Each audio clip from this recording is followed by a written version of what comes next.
Et on est live. Salut les explorers. Salut Guillaume, revenu d'entre les morts. Oh, oh, oh!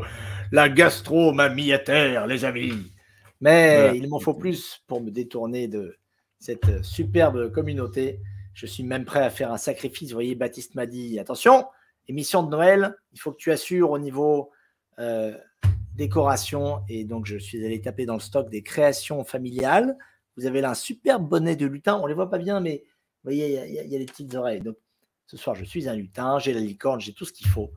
Et je suis prêt à vous parler de choses aussi surnaturelles que les licornes. N'est-ce pas, Baptiste? Tout à fait, puisque notre cadeau de Noël à tous, puisqu'on est la veille de Noël, c'est les derniers épisodes de la saison 2 de Skinwalker Ranch, qui s'est monté en pression pendant 2 saisons entières.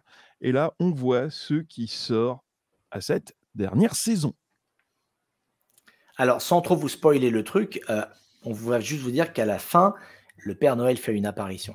On vous en dit pas plus, restez jusqu'au bout, vous verrez. Ou une disparition plutôt.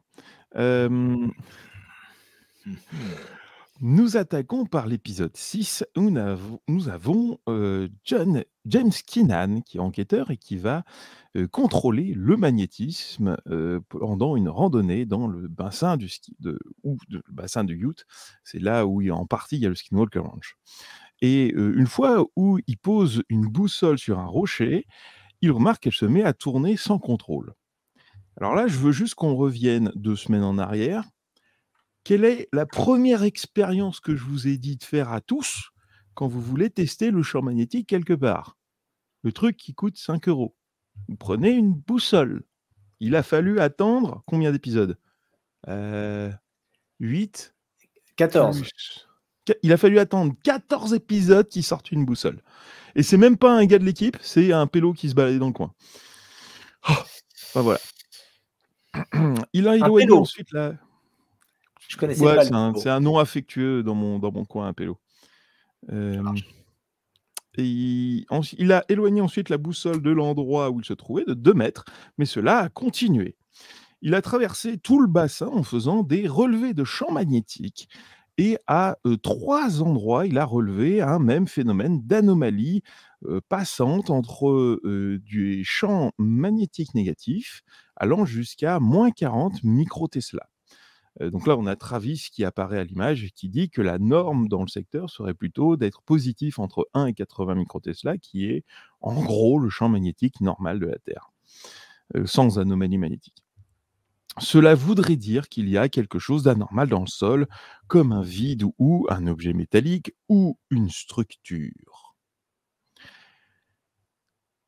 Sans aller jusqu'à la carte à ce moment-là, toi, t'as pensé quoi quand ils ont commencé à baver là-dessus?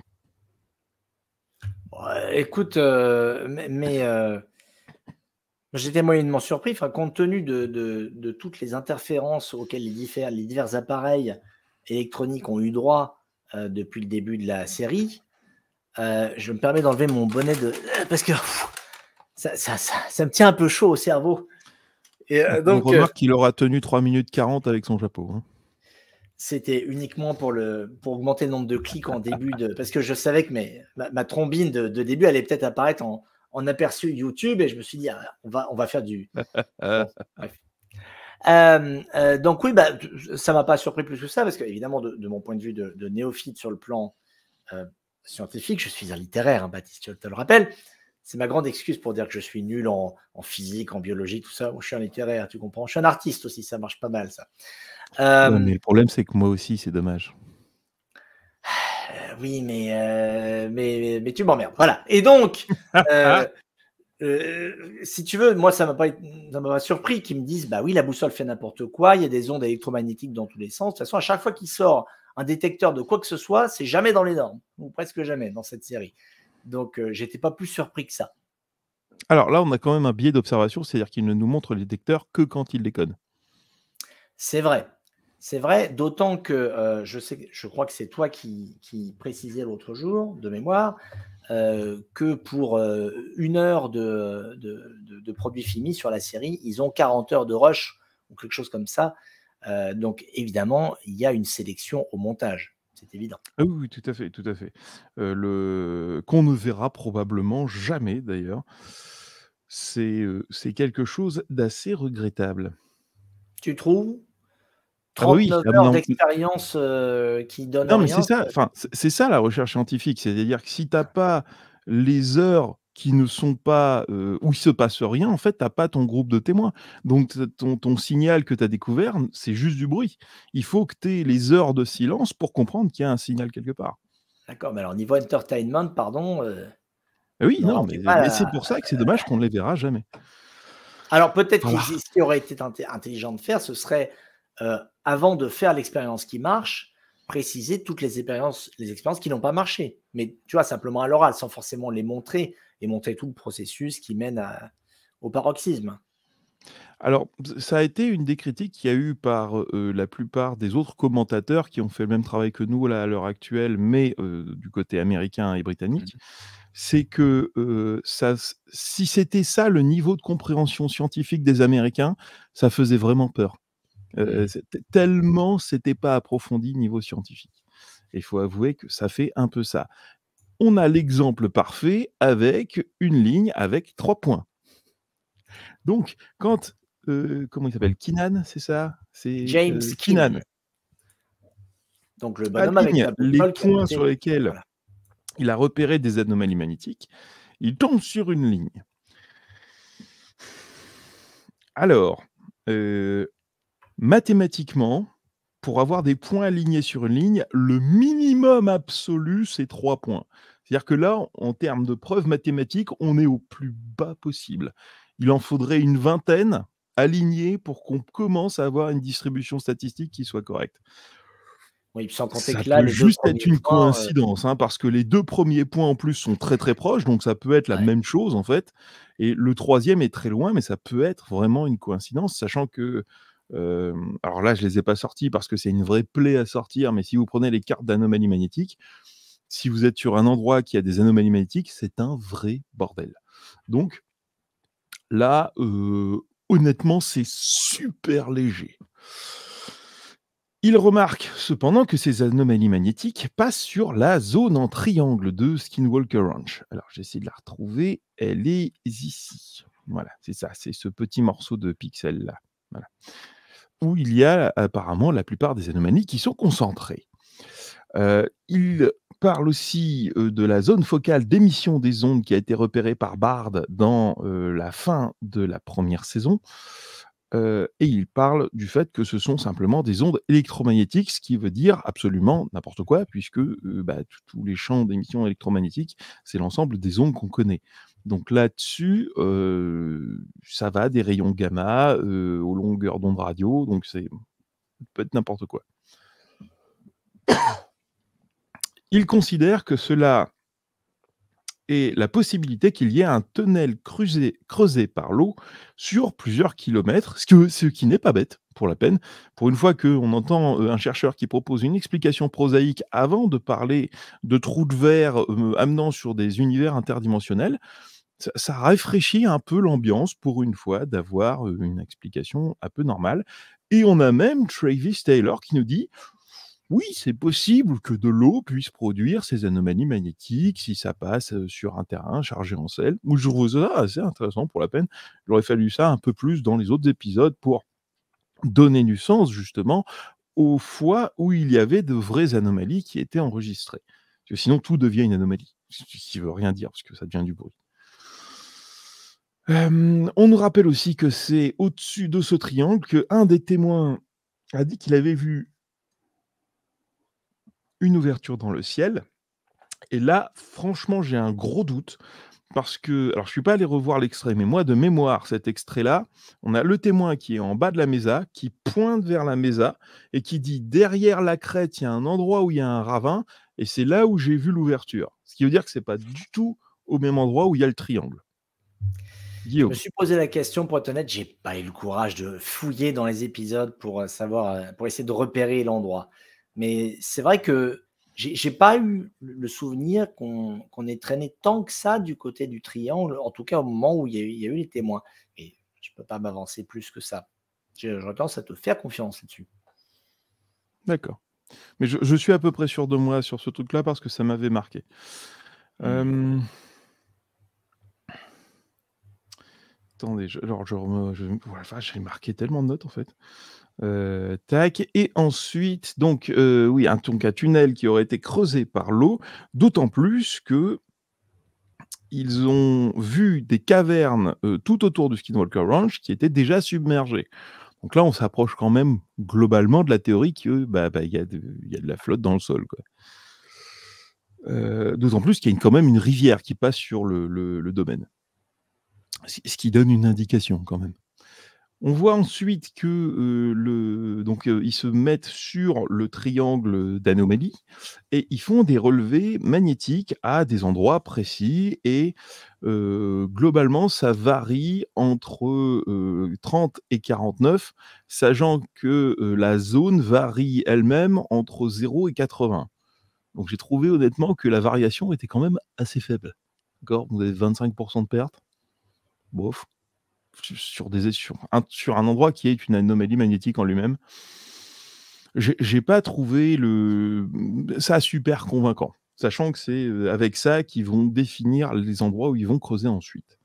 Donc ensuite, on a Travis qui nous parle une nouvelle fois de Ground Penetrating Radar, donc le truc qui permet de voir dans le sol, mais qui ne voit pas grand-chose dans le sol, en fait. Et ensuite, on passe sur une caméra de surveillance qui est au-dessus de la mesa. Guillaume? Oui, effectivement, on a des caméras qui s'occupent des vaches, et là, on en s'aperçoit qu'un point flou apparaît sur l'une des images. Bon, là, comme ça, moi, je ne hausse pas plus d'un sourcil, parce que moi, le premier truc auquel je pense, c'est un moustique. Bon, d'autant que le fond de l'image qui correspond donc à la Mesa semble net, et cette tache, elle, semble floue. Alors après, on a deux explications, j'imagine, pour le flou. Soit un flou de mouvement, si le truc va super vite, ça peut faire flou, ou alors c'est un machin qui n'est pas sur le même plan que les éléments qui sont nets. Donc là, le premier réflexe de mon esprit, c'est de me dire, c'est un moustique qui est au premier plan, et ça a fait une image floue. Est-ce que ça a été ton premier réflexe aussi, toi? Alors moi, j'ai juste une anecdote, que je garde en mémoire, surtout quand on est sur des anciens territoires indiens. C'est que les Indiens se foutaient de la gueule de leurs ancêtres parce que des fois, ils se plantaient en faisant les nuages et quand, ils voyaient un nuage dans le ciel alors qu'il y avait aucun autre nuage dans le ciel et qu'ils se foutaient de la gueule du nuage, le nuage disparaissait. Quand ils se moquaient du nuage, le nuage C'est-à-dire disparaissait. que ils se réunissent et donc tu en as 2 qui sont partis à la chasse.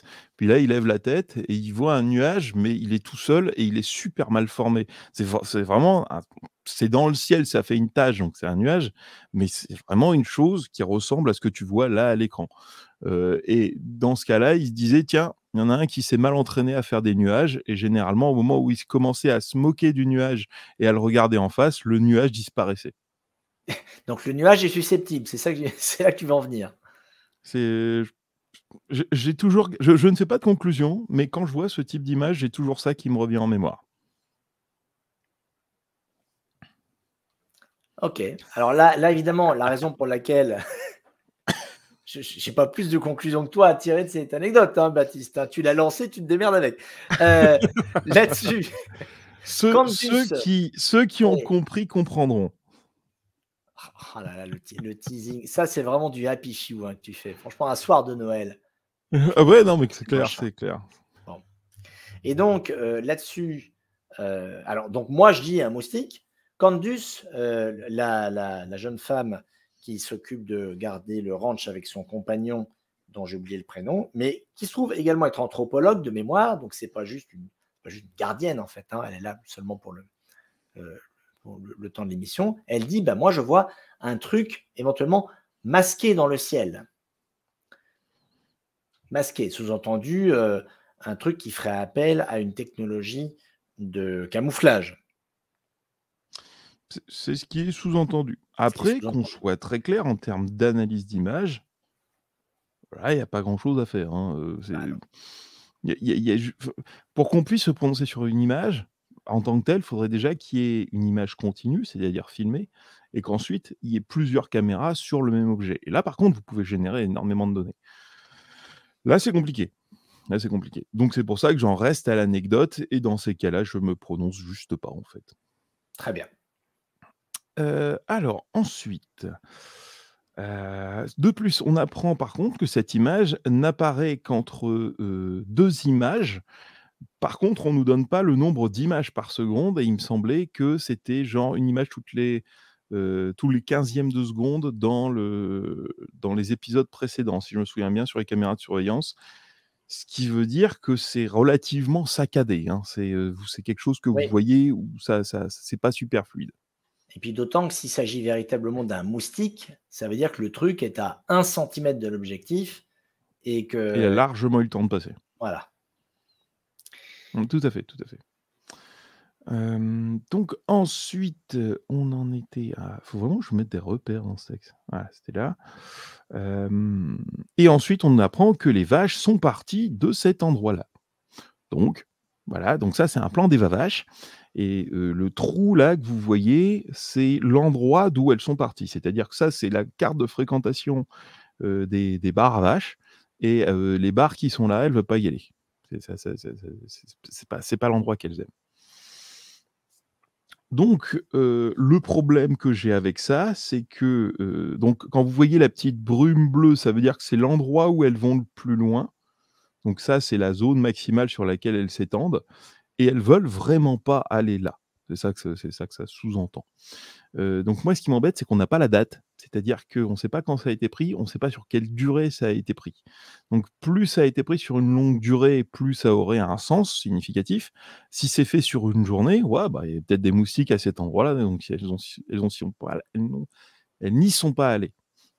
Voilà, Alors, précisons que la raison pour laquelle on nous précise que ces vaches ne vont pas à cet endroit-là, c'est parce que cet endroit-là est le lieu où on a retrouvé la vache morte lors de la saison précédente.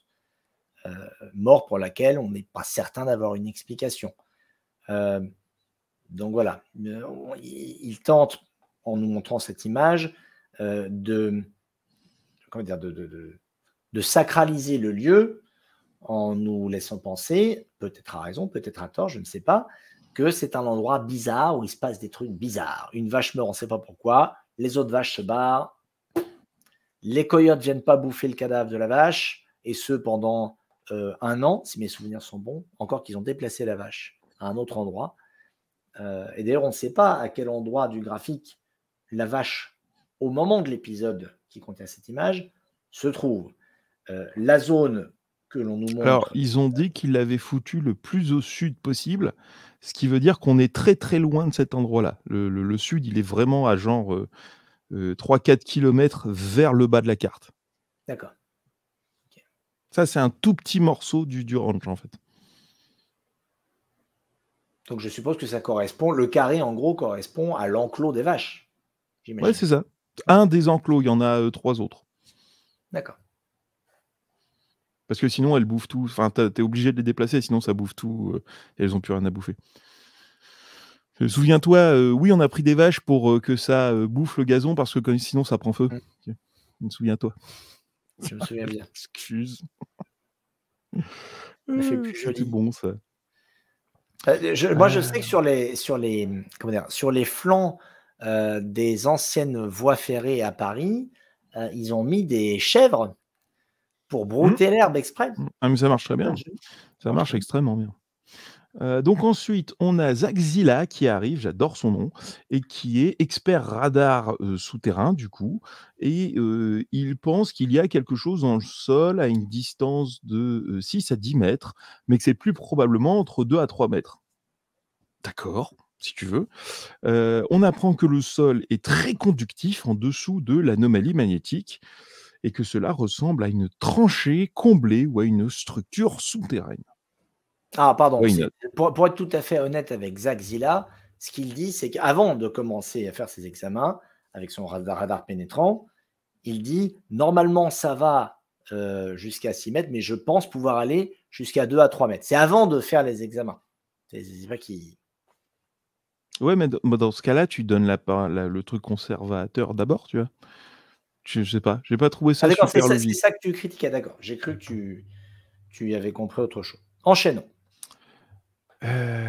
Et donc, il se demande s'il y a quelque chose dans le sol qui justifierait qu'on le creuse.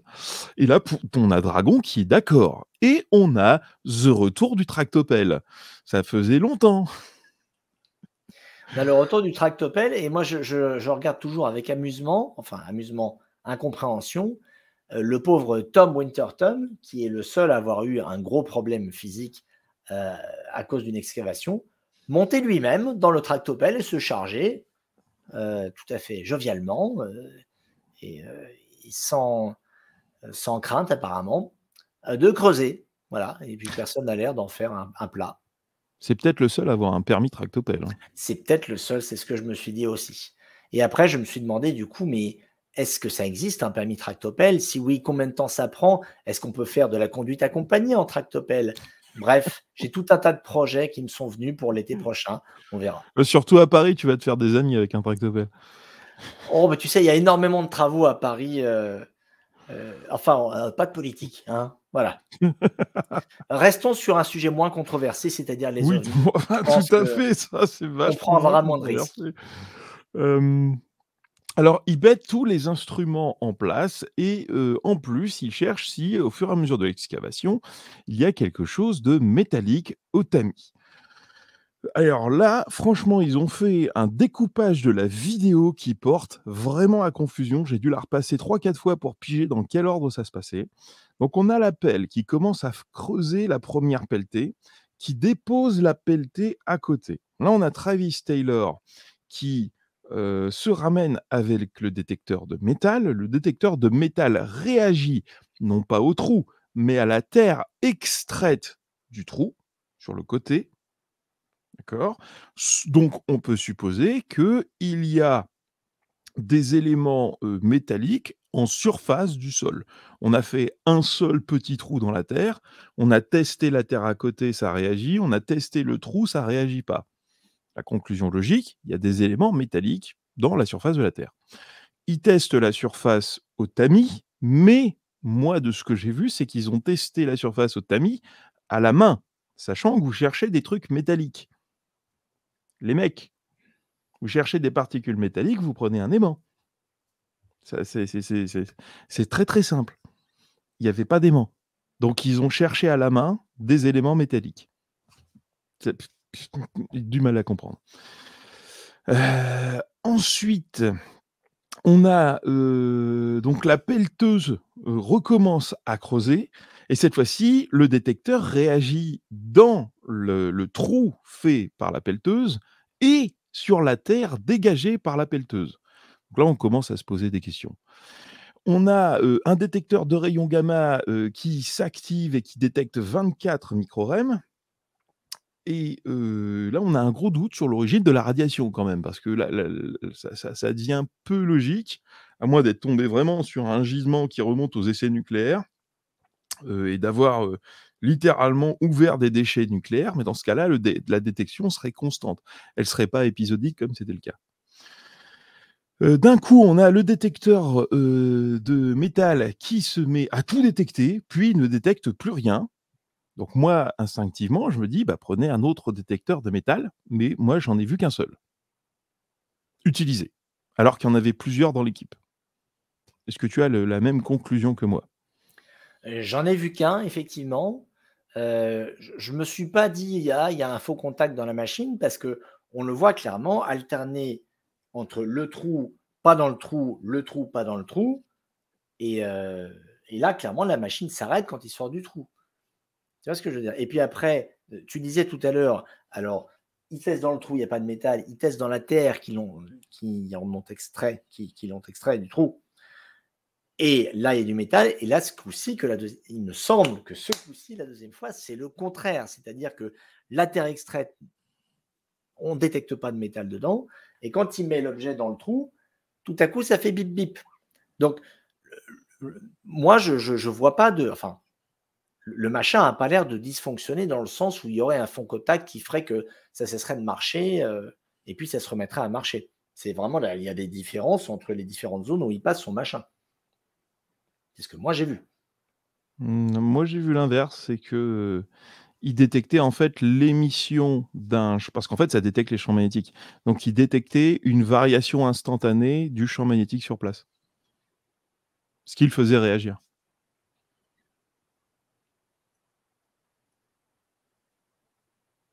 Ouh là.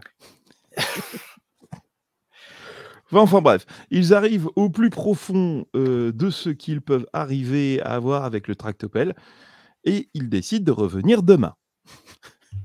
Bon, Très bien. d'accord. Et ensuite, nous avons alors là, j'ai mis du temps à comprendre quel était le nom de l'entreprise. C'est Juniper Unmanned. Pour ceux qui ont suivi une certaine série sur Netflix, ils verront la référence culturelle. Et on a Jeff Cozart qui vient, faire un relevé, de scan magnétique.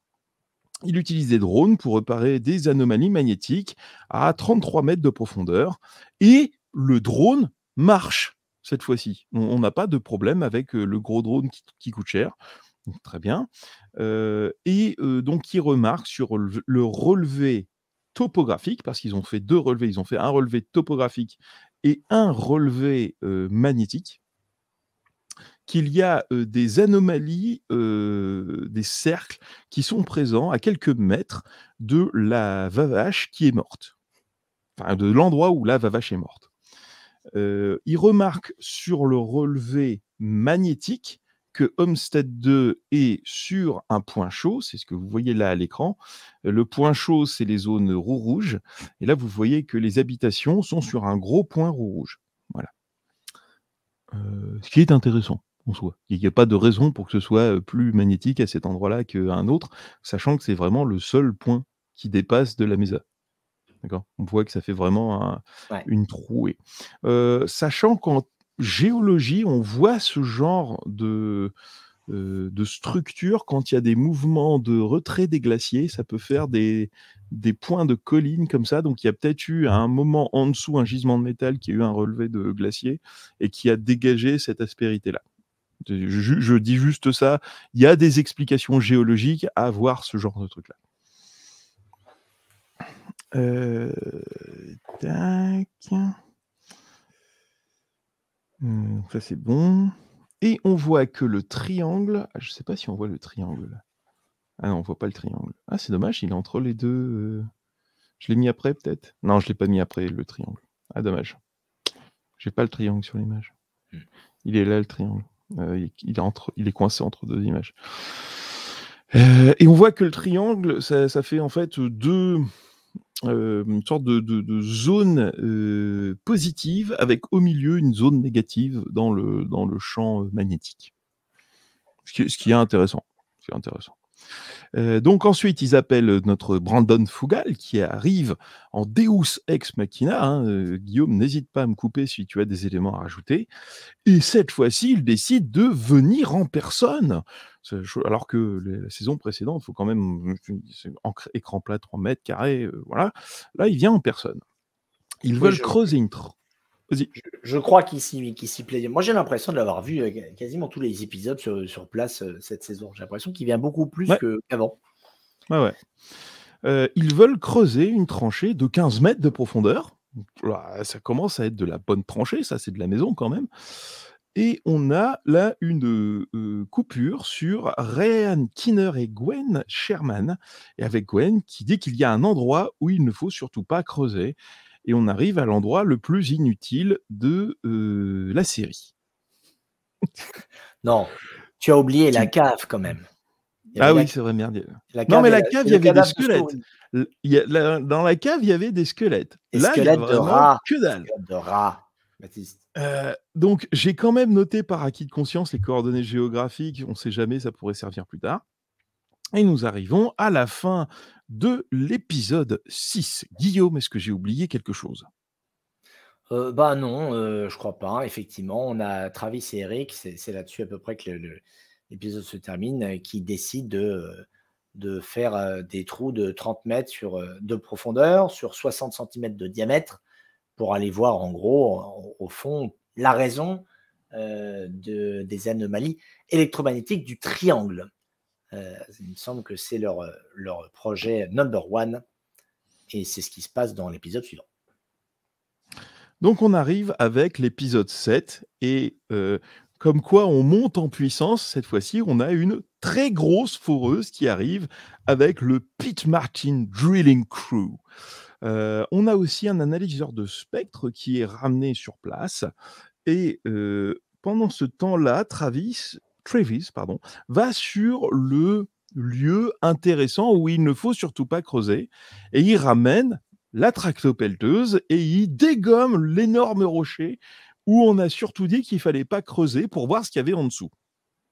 Ouais, alors c'est marrant parce qu'il y a effectivement il y a un petit décalage entre la fois où ils sont venus très respectueux avec un vieux chef indien qui a acheté du tabac par terre, disant nous allons respecter la terre, les esprits, machin, machin. Et là, tu as Travis qui dit tout joyeux, ah oui, alors c'est le truc qu'il faut surtout pas faire. Allez, on casse tout. Et effectivement, l'énorme pierre, tu as Tom Winterton qui la retourne d'un coup. Il regarde en dessous, et là, j'ai eu un petit peu une réminiscence de la dernière séquence qu'on a vue en rapport avec des inscriptions sur des pierres, c'est-à-dire qu'il regarde en dessous, il voit que c'est un peu terreux et qu'on distingue des vagues formes, et là, il croit voir un genre de gravure, et je vous lis mes notes. Porte Nawak, voilà, c'est le commentaire que j'ai écrit à côté de... Tout à fait d'accord. Voilà, parce qu'en gros, tu as de la terre séchée, et ils se disent, ah oui, ça ressemble à un oiseau de feu, symbole de puissance chez les Navarros, symbole qui est censé protéger contre les mauvais esprits.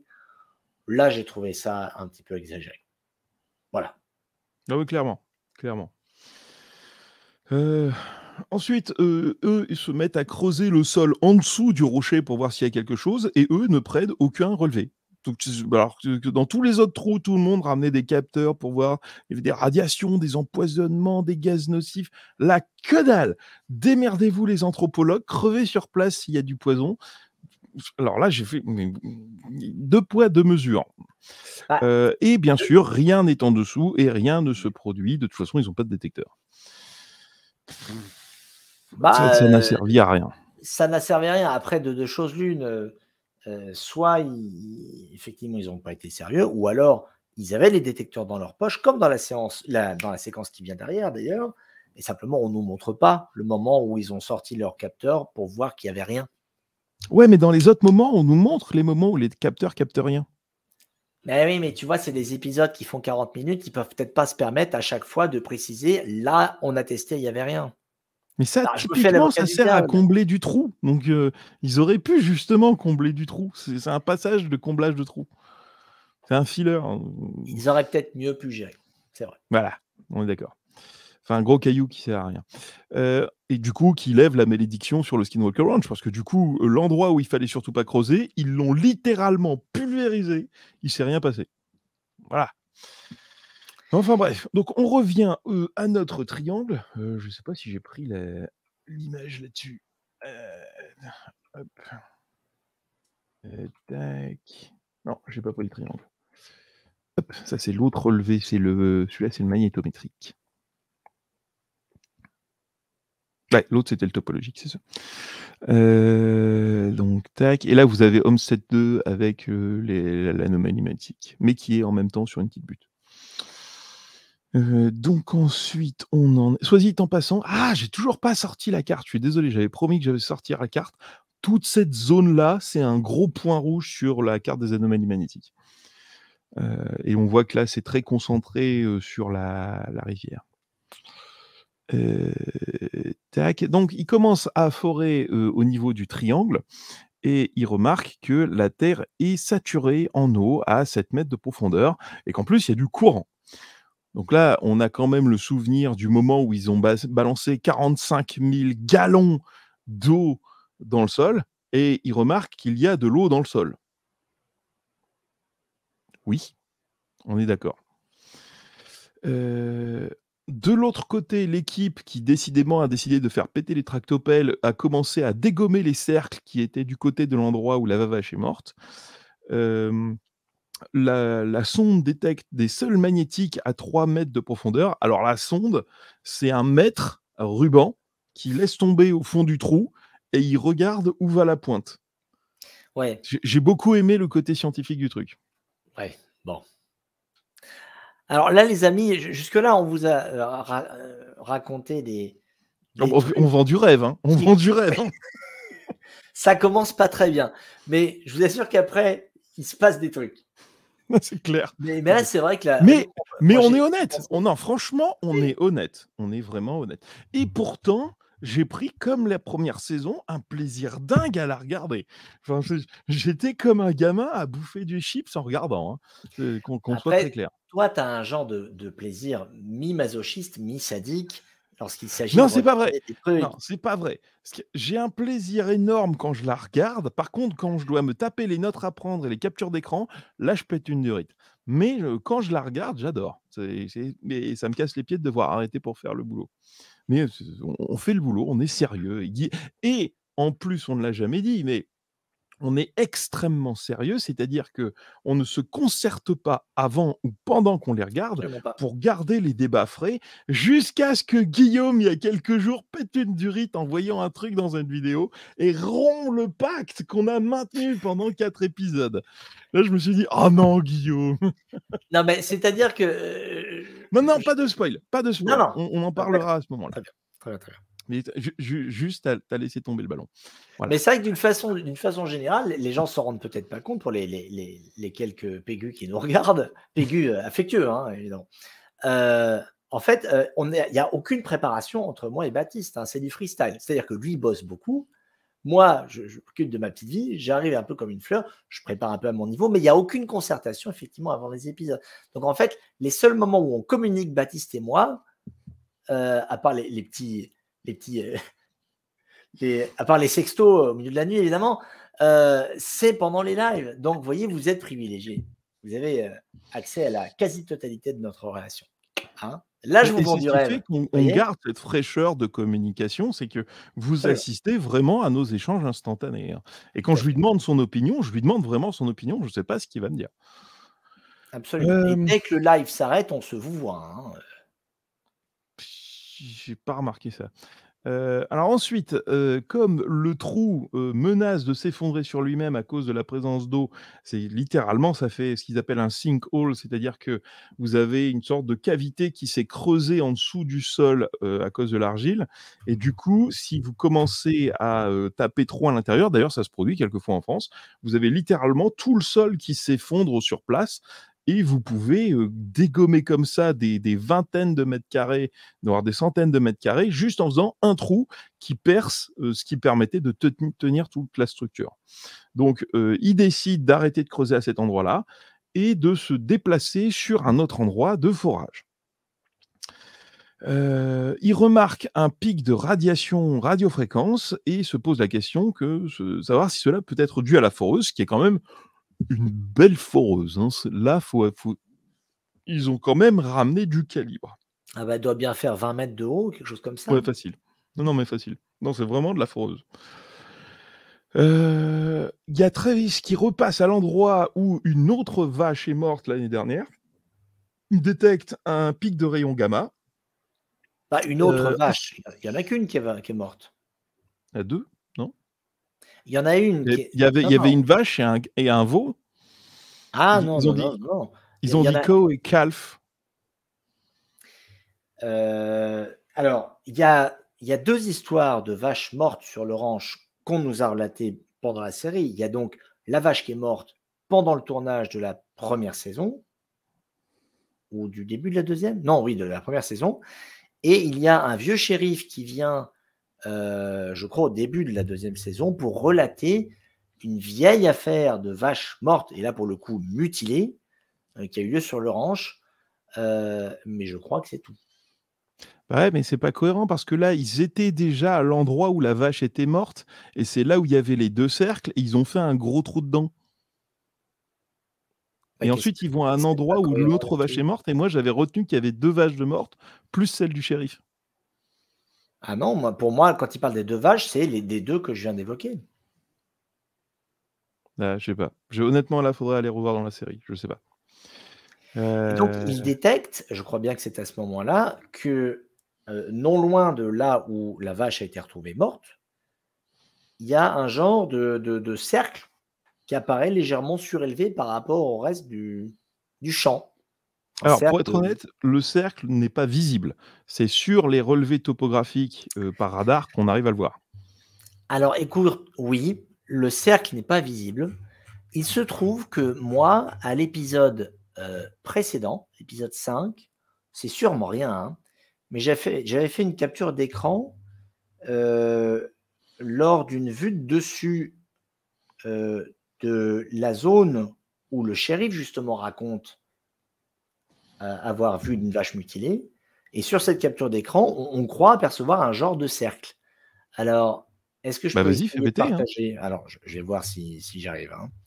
Rien n'est moins sûr. Bouge pas. Clac. C'est la première fois que je fais ça avec ça. On va essayer avec. Alors, attends, bouge pas. C'est du direct live, hein. Suspense. Partager l'écran. Est-ce que je peux partager juste un onglet? C'est possible ça? Non, je Ouais. partage tout. Non, tu as un menu marqué onglet, tu peux partager qu'un Partager onglet. l'écran. Ah ben voilà, pas de problème. Clac. Clac. Voilà, regardez. Alors, je ne sais pas si on voit bien. Tu vois là, on voit un genre de cercle. Alors, c'est sûrement rien. Et j'étais pas parti pour vous la montrer, mais puisque lui-même évoque un cercle, Travis, je me dis, bon, voilà, moi, je vois quelque chose. Bon, ça ne veut pas forcément dire grand-chose. Moi aussi, j'ai un cercle dans mon gazon. Mais il se trouve qu'il est plus petit, il n'a pas tout à fait la même allure, et il se trouve que c'est vraiment à côté de là où ils sont, là parmi les bons hommes, je crois bien qu'il y a le vieux shérif qui est venu raconter son histoire de mutilation. Voilà. Ah, je peux pas dire. Ouais. Non, mais peut-être. C'est Vous léger, nous hein. direz dites-nous dans le chat là, petit vote, est-ce que vous voyez un cercle dans les herbes ou pas? Moi, j'en vois pas. Bon. En fait, c'est une zone sur laquelle la végétation semble légèrement différente. On dirait que l'herbe a poussé d'une autre manière. Bon, voilà. C'est tout. En tout cas, c'est pas concluant. Ah bah non, de toute façon, cette série n'est pas concluante, hein, globalement. Oh, Elle est je n'irai pas, aussi loin que ça. Ah bah, C'est juste que là, on est dans l'épisode 5, sur, 10, donc du coup, il se passe pas grand-chose, c'est normal, c'est Ah comme non, ça mais que c'est attends, organisé. quand je dis pas concluante, je dis pas qu'il se passe rien, pas du tout, du tout. Non, non, je dis simplement que, on a à peu près rien résolu, à part au bout de l'épisode 6, par exemple. Oui, mais ce type de série ne résout jamais rien, sinon tu as plus de série ensuite. C'est ça qui est un peu pervers dans le système. Ah, toi, tu penses qu'il y a rétention d'informations? Ah non, ça c'est certain. Faut faire le plus de saisons possible pour rentabiliser l'investissement. Alors ensuite, on a, le 2e forage, dans le triangle avec un pic de radiofréquence à 1,6 gigahertz, et Travis remarque que le nord magnétique de la zone est passé au niveau du forage. Travis et Kebal vont donc à la tour d'observation au sud, et ils remarquent qu'il y a bien un alignement des champs électromagnétiques au niveau de la foreuse qui agit comme un nord magnétique localement. Il suppose que ça peut être la foreuse agissant comme un pôle magnétique. Par contre, la boussole de dragon commence à tourner sur elle-même. Alors, ce qui est intéressant, c'est que mine de rien, notre 3e point, on l'a. Du coup, puisqu'il me semble que les 3 points, dont les 2 du haut, là, qui avaient été quand même très, très, très, très proches, établis par James Keenan, le chercheur que tu as affectueusement qualifié de, je ne sais plus le terme que tu as pelu, voilà. Il avait donc mis 3 points, bon, 2 très rapprochés et un de l'autre côté du range tout au sud. Et là, au milieu du range, sur le triangle, bah, on a effectivement la même anomalie que lui a décrit avec sa boussole. Parce que c'est ça qu'il avait remarqué aux 3 points. Donc finalement, on les a nos 3 points minimum, Baptiste. Ouais, j'ai pas compris ça je pense pas qu'il soit à l'endroit des points. Non, c'est-à-dire que eux, là, quand ils font là, Travis et les autres avec la foreuse, ils sont bien sur le triangle. Et si j'étais justement le propos de James Attends, Keenan. Travis et Keval, ils sont tout au sud du ranch à plusieurs kilomètres. Hein. Ah non, pardon, moi je faisais référence au moment où ils reviennent tous ensemble au niveau du Ah oui, triangle. d'accord. Donc l'étape d'après, quand ils sont revenus et Oui, ils voient les boussoles tourner, c'est ça? voilà, c'est ça. D'accord. Ok. Et là, oui, ils sont à proximité du triangle. Mais par contre, ils sont pas du tout sur les points de, de... Hop là. Ils sont sur la Ils sont ligne, pas... Oui, ils puisque sont la sur la ligne ligne, mais ils sont traverse pas le du tout triangle. sur les points. Non, non, non, mais c'est justement mon propos, si tu veux. C'est que toi, tu mettais en cause la validité scientifique de cette ligne, de par le fait qu'il y Hmm. avait que 2 points, enfin 2 vrais points, quoi, parce que les 2 du haut, ils sont tout proches. Bah, maintenant, C'est-à-dire on que a un de base, elle postulé. n'a pas de validité scientifique quand même. Hein. C'est qu'on soit clair. Je suis tout à fait d'accord avec toi. Mais il se trouve que le triangle, il est pile poil au milieu de la ligne. Si on avait dû trouver un point, un seul, qui aurait plus validé que les autres, il aurait été au niveau du triangle. Ouais, mais on n'a pas testé les autres.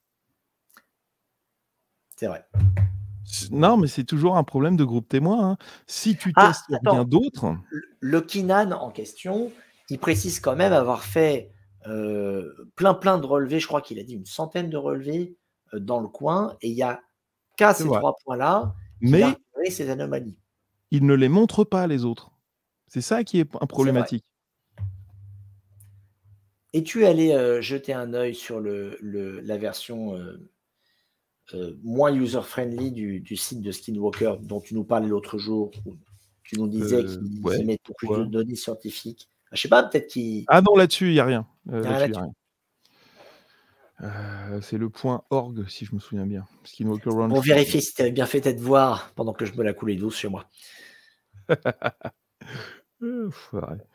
Avec Donc plaisir. ensuite, donc il débranche la foreuse pour savoir si le pic de radiofréquence qui est détecté est lié au fait qu'il y ait la foreuse qui soit en activité elle-même, parce que ça génère de l'énergie électrique et ça pourrait très bien agir sur un générateur et déformer les champs magnétiques sur place. Pourquoi pas? Why not? Why not, comme ils disent. Mais quand on éteint la machine, bah, il y a quand même ce magnétisme qui est repéré, ce qui ne veut pas dire que c'est pas la machine, parce qu'elle pourrait très bien agir comme point de contact avec un minerai de fer et devenir une sorte de paratonnerre magnétique et donc déformer les champs à proximité. On atteint 8 mètres de profondeur avec la foreuse, puis 21 mètres, puis 28 mètres. Et là, il voit des morceaux noirs comme ressemblant à du charbon qui remonte de la foreuse. Il pense à de la gilsonite, une roche formée lors de l'impact météoritique de roches. Les foreurs, eux, pensent qu'il s'agit de goudron de schiste. Ils passent le morceau à la torche. Celui-ci ne fond pas, ni ne brûle pas, ce qui veut dire qu'il ne s'agit pas de goudron. On ne sait pas de quoi il s'agit, mais il ne s'agit pas de goudron. Et ils atteignent les 30 mètres, qui est la percée maximale de la foreuse qu'ils ont ramenée. Ils font ensuite des tests de minéraux sur la roche noire qu'ils ont récupérée. Ils détectent du strontium, du barium, avec des isotopes radioactifs, du manganèse, du fer, de l'aluminium, du silicone. Alors là, on passe à 3 années-lumière. C'est-à-dire, normalement, on fait une hypothèse, on vérifie l'hypothèse, on teste. Et là, on a Travis qui nous dit « Tiens, ça me fait penser à des superconducteurs. » D'accord. Ok. Et du coup, il pense qu'il s'agirait d'un matériau supraconducteur enfoui dans le sol qui pourrait laisser penser qu'il est non naturel. Fin de l'épisode. J'ai trouvé ça super artificiel. De mon côté, j'ai rien compris. Je vais pas essayer de faire comprendre aux gens que j'ai compris. Ils nous ont sorti tout un tas d'éléments qu'ils ont trouvés dans la matière noire qu'ils ont donc analysée, mais c'est vrai qu'ils ne cherchent pas tellement à creuser, si j'ose dire, davantage, ce qui m'a mis un petit peu la puce à l'oreille sur l'intérêt de cette séquence, ou plutôt son manque d'intérêt. Et effectivement, l'épisode se termine là, et on n'en entend plus trop parler par la suite. Voilà. Alors, pour ceux qui ont suivi mon épisode d'avant-hier, n'est-ce pas, Guillaume? Je crois que entre 2 moments de vague coma, j'ai entendu ta voix quelque part. Alors, en fait, il faut savoir que les matériaux supraconducteurs, ce sont des matériaux qui ont la propriété de laisser passer tout le courant sans l'arrêter. C'est-à-dire que quand vous Ah oui. faites passer, par exemple, bah là, de l'électricité dans un fil de cuivre, il y a une partie de l'électricité qui est perdue en chaleur par la résistance du cuivre. Vous pouvez littéralement modéliser un fil de cuivre par une résistance dans un circuit qui correspond à la longueur du fil de cuivre. C'est exactement comme une résistance. Hem, c'est ce qui explique qu'on a besoin, d'énormes centrales pour alimenter un très grand territoire, parce que vous perdez énormément d'énergie avec la distance. Donc vous avez besoin d'une énorme énergie au départ pour aller l'emmener très, très loin, et c'est pour ça que vous avez le débat à l'heure actuelle de mettre en place des générateurs nucléaires de toute petite capacité, mais qu'on puisse répartir sur tout le territoire pour éviter cette déperdition d'énergie qui est, tragique, vraiment tragique en termes énergétiques. L'idée ensuite, c'est d'utiliser des matériaux supraconducteurs. C'est une des pistes de recherche les plus intéressantes sur la planète, très honnêtement, et on fait des gros progrès en ce moment-là. On en avait parlé lors d'émissions précédentes il y a quelques mois, où on avait réussi à avoir les premiers matériaux supraconducteurs à température ambiante, mais sous très haute pression. Mais déjà, il n'y a plus besoin d'être au zéro absolu, ce qui demande une quantité d'énergie absolument folle pour y arriver. Alors pourquoi est-ce qu'on parle de matériaux supraconducteurs dans le on va dire mythologie des ovnis? Parce que ça on n'a jamais démonté un pour savoir s'il y en avait vraiment à l'intérieur, donc c'est une mythologie sur les ovnis. Bah, en fait, il y a une vieille théorie qui dit que quand on prend un matériau supraconducteur et qu'on le soumet à une haute tension électrique, ça le permet de le faire léviter par un effet magique. Voilà. Et du coup, ceux qui ont suivi, la vidéo d'hier, quand il y a la BBC qui a fait un reportage sur un système à antigravité russe, bah, ils parlaient de matériaux supraconducteurs en train de tourner et produisant un effet de sustentation. Voilà, Donc là, on est bien d'accord qu'on ne parle pas de la même technologie qui permet aux TGV japonais de flotter sur les aucun rails. rapport. Ça, c'est juste D'accord, des aimants. Ça, d'accord. c'est juste des aimants. C'est juste 2 aimants qui se repoussent. Rien à voir. Non, c'est de la magie. Personne peut et par contre, le groupe, APEC travaille dessus. C'est-à-dire, ils essayent de voir si on prend, des, aimants supraconducteurs, en rotation à très haute vitesse, est-ce qu'on arrive à, alléger, un matériau? C'est un des types d'expériences qu'ils font. Ce qui serait de la magie, hein, au niveau physique, mais, c'est un peu l'idée. Hem et donc, on arrive à l'épisode 8. Est-ce que j'ai oublié quelque chose sur l'épisode 7? Non, Non? rien de ce que je n'ai noté en tout cas. Donc on arrive sur l'épisode 8 et là ça va commencer à envoyer du steak. J'étais content. Là, petit Baptiste, content de regarder l'émission. Donc tac, on arrive, ah là! Ah! A Ah voulu moi j'en balancer veux une. des éclairs à Baptiste, il est J'en content. Ah oui, j'en veux une. Ah c'est clair. Donc, ils veulent tester, la conductivité du sol pour le relier à l'anomalie magnétique qu'ils ont testée sur Homestead, 2, donc les petites cahutes qui sont abandonnées à l'ouest du ranch.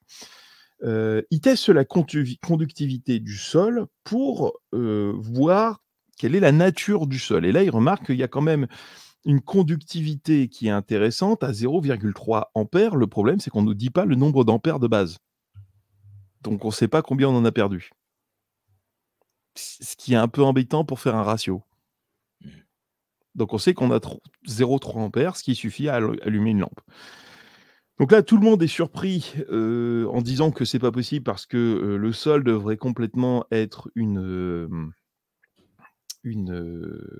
j'arrive plus à trouver le terme. Un coupe-circuit, et que le courant ne devrait pas réussir ou ça devrait être absolument, infime, de l'ordre du trillionième de 0,3 ampères. J'ai beaucoup aimé cette expression de Travis Taylor. Donc le millième de milliardième de 0,3 ampères. Ah oui, ça fait quand même pas beaucoup. Ça fait quand même pas beaucoup. Très honnêtement, j'ai des gros doutes, sachant qu'on sait que le sol est absolument imbibé d'eau et qu'ils ont littéralement mis une des perches de métal dans la citerne. Donc ils cherchent quand même à favoriser la conductivité. Heu, Ensuite, on a le détecteur d'éclairs qui se, déclenche quand ils débranchent la batterie du circuit et là, ils émettent l'hypothèse que le sol agit comme une gigantesque batterie. Moi, j'appelle ça de la magie, mais bon. Ensuite, on a Travis, qui veut du coup tester d'injecter une très grande quantité d'énergie dans le sol, ce qui en soi est un concept assez spécial, en utilisant une bobine Tesla. Il demande l'avis de Brandon Fugal, en expliquant que le sol pourrait se charger d'énergie, ne serait-ce qu'avec l'effet de la météo, ce qui est pour la peine tout à fait possible. Et là, On a un petit soyons passage. clairs. Ah oui, excuse-moi, Baptiste. Non, vas-y. À ce stade-là, Travis, il n'est pas dans une posture de on émet une hypothèse scientifique et on va essayer de la valider ou on va essayer de comprendre un phénomène. Non, lui, son but à ce stade-là, en tout cas, c'est comme ça qu'il l'annonce, c'est de provoquer le phénomène du ranch. C'est Ouais. d'appuyer sur le bon bouton pour essayer de faire en sorte qu'il se passe quelque chose, quoi. On n'est plus dans la démonstration scientifique. On est dans on donne un coup de bâton, c'est toujours la même image qui revient régulièrement d'ailleurs, hein, dans la bouche même de Travis, on donne des coups de bâton dans le nid de frelons pour voir si les frelons bougent, quoi. Et donc, c'est clairement ce qu'il essaie de faire ça. Alors, on y va, on en balance la purée, et là, il est un peu en mode cow-boy, Travis. Ah, c'est au-delà de ça. Les cow-boys, ils ont peur de la foudre, hein. En mode Schwarzenegger, peut-être. Schwarzenegger, ouais, je suis assez d'accord, je suis assez d'accord. Donc ensuite, on a un genre de 30 secondes sur Nikola Tesla et ensuite ça passe directement sur envoyer de l'énergie sur le sol et Brandon a peur qu'il y ait un effet, secondaire. Alors, soit dit en passant, il y a une grosse mythologie sur Nikola Tesla, en disant qu'il voulait extraire de l'énergie gratuite, de l'éther. C'était pas du tout le cas. Ce que voulait faire Nikola Tesla, c'était utiliser la conductivité de l'air pour pouvoir déplacer des charges électriques sans avoir à les perdre en passant par des câbles en cuivre qui sont en plus extrêmement coûteux. C'était ça la grosse idée des tours de Tesla, c'était transmettre de l'énergie à très longue distance en utilisant directement l'air. Qu'on soit clair sur ces trucs-là. Brandon a peur qu'il y ait un effet secondaire. Et là, on a Cameron Prince qui arrive. Il est ingénieur et expert de Nikola Tesla. Alors, je ne sais pas s'il y a des diplômes Nikola Tesla, mais il est Ça m'a expert de surpris aussi, Nikola ouais. Tesla. Et il veut essayer d'envoyer le plus d'énergie possible dans le sol et il a ramené 3 bobines Tesla pour le faire. Ils font l'expérience une fois que la nuit est tombée parce que c'est là où le phénomène se déroule le plus. Alors là, je suis désolé, mais c'est faux. Les plus grands nombres de fois où on a vu le phénomène se manifester, c'était 2 jours. Il faut assumer quand vous voulez faire des images d'éclairs la nuit parce que ça rend mieux sur Mmh. l'image, surtout quand vous ramenez des tubes fluorescents comme pas possible. Enfin, les gars, faut assumer ce que vous faites. Donc en fait, ils ont planté dans le sol des tubes fluorescents qui ne servent expérimentalement à rien. C'est juste pour montrer qu'ils injectent Alors, de joli. l'énergie dans le sol. Et en plus, d'après ce que j'ai compris au niveau physique, c'est pas dans le sol, c'est en surface qu'elle va se propager. Et donc, ils font tous mumuse avec des, euh, des, des, des tubes fluorescents, faut pas dire néon, c'est des tubes fluorescents, euh, en moment où ils déclenchent les bobines Tesla qui sont en train d'envoyer du jus dans l'atmosphère, en fait. Alors, je cite le spécialiste des bobines Tesla, qui est donc là, c'est son matos, hein. Je ne sais pas ce qui va se passer, c'est quand même beaucoup d'électricité. C'est vachement rassurant. Tu es là, tu as les pieds dans le sol. On t'a dit déjà au début de l'épisode que oui, le sol est très conducteur. Vas-y, mets-toi dessus. Allez, on va balancer des éclairs partout. Puis on va, tiens, bah, prends cette ampoule et puis on va voir ce qui se passe. Moi, j'y vais pas, hein. Ah non, mais tu risques rien. À partir du moment où l'éclair il passe pas à travers toi et que tu as des bonnes chaussures isolantes, ça va, hein. Très bien, mais j'y Euh, vais pas quand même. Tu Vous avez comprends? non, mais tu as le musée de l'industrie de Berlin qui a toute une salle d'expérimentation sur l'électricité en courant direct comme ça et c'est super intéressant. Tu vois un gars qui rentre dans une cage et il est entouré d'éclairs et tout, mais comme c'est une cage de Faraday, bah, lui il a rien parce que les éclairs passent pas dans son corps et Très bien. c'est vachement J'ai intéressant. vu plein d'images effectivement d'expériences étonnantes, mais il y a un moment où le cerveau reptilien prend le dessus, si tu veux. Voilà. Trouilleux. Et puis il y Trouilleux. a le côté père de famille. Je suis tellement habitué à dire à mes enfants de Ouais. ne pas lécher les prises électriques que quelque part ça me contamine aussi, cette précaution. Donc ensuite, ils font varier les fréquences et le niveau d'énergie, mais il n'y a pas de réponse notable. Il y a rien qui se passe, en fait. Du coup, ils décident, roulement de tambour, d'augmenter le niveau d'énergie. Ils sortent la grosse bobine que vous voyez sur l'image de plusieurs mètres, je sais pas, 3 mètres, je crois, elle fait un truc comme Oui, ça. oui, oui, oui, absolument. Et en gros, plus elle est grosse, plus elle peut emmagasiner d'énergie avant de la relâcher par, l'éclair que vous voyez sur l'image, que j'ai un peu galéré à choper avec la capture d'écran. J'étais tout fier de l'avoir. Oui, c'est vrai qu'elle est très Heu, belle. non, mais non, c'est vrai, hein, c'est joli. Bon, faut pas le montrer avec des gens à côté, parce qu'ils vont prendre cher dans la tronche, mais c'est assez joli. Hem, donc tout le signal monte et descend en réponse sur tout le spectre avec une bande à 400 kHz que normalement j'ai réussi à choper ici. Voilà. Donc en fait, ce qu'il faut regarder, c'est la partie du bas. Donc ça, c'est l'ensemble du spectre qui est capté. Alors faut faire gaffe, c'est pas l'ensemble du spectre électromagnétique, c'est entre, j'arrive pas à lire. On arrive à lire? Ouais, on arrive à lire. Donc là, on voit qu'on est entre 1000, donc 1 600 000, donc on est en gigahertz et on arrive à peine à lire. Un, alors j'arrive 1,6 pas à lire. 900 GHz. Ouais. Donc on est de base sur une bande de fréquence assez mince, hein, là, sur cette bande-là. Mais ce qui est intéressant, c'est ce que vous voyez en dessous, c'est-à-dire qu'il y a des séquences de pics d'émissions de radiofréquences, du coup, et ensuite, une dégradation du signal jusqu'à un calme et ensuite un pic qui arrive et l'ensemble est circulaire et continue alors que la bobine est coupée. Ce qui est physiquement intéressant. Personnellement, je n'arriverai pas à expliquer ce qui est en train de se passer là. Et l'expert non plus, du reste, hein, qui s'exprime et qui déclare que euh, tout ça est trop élevé pour provenir de la bobine. Mmh. Donc là, on a l'hypothèse que le sol agit comme un transformateur, transformant un signal à faible fréquence en fréquence et puissance en signal à haute fréquence, et puissance, ce qui est physiquement complètement impossible. Ça, vous ne pouvez pas créer de l'énergie comme ça à partir de rien. Et on a le générateur de nombres aléatoires quantiques qui se déconnecte tout seul. Quelque chose qui est récurrent sur le Skinwalker Ranch. Cependant, l'expérience s'arrête là, d'après ce que j'ai compris.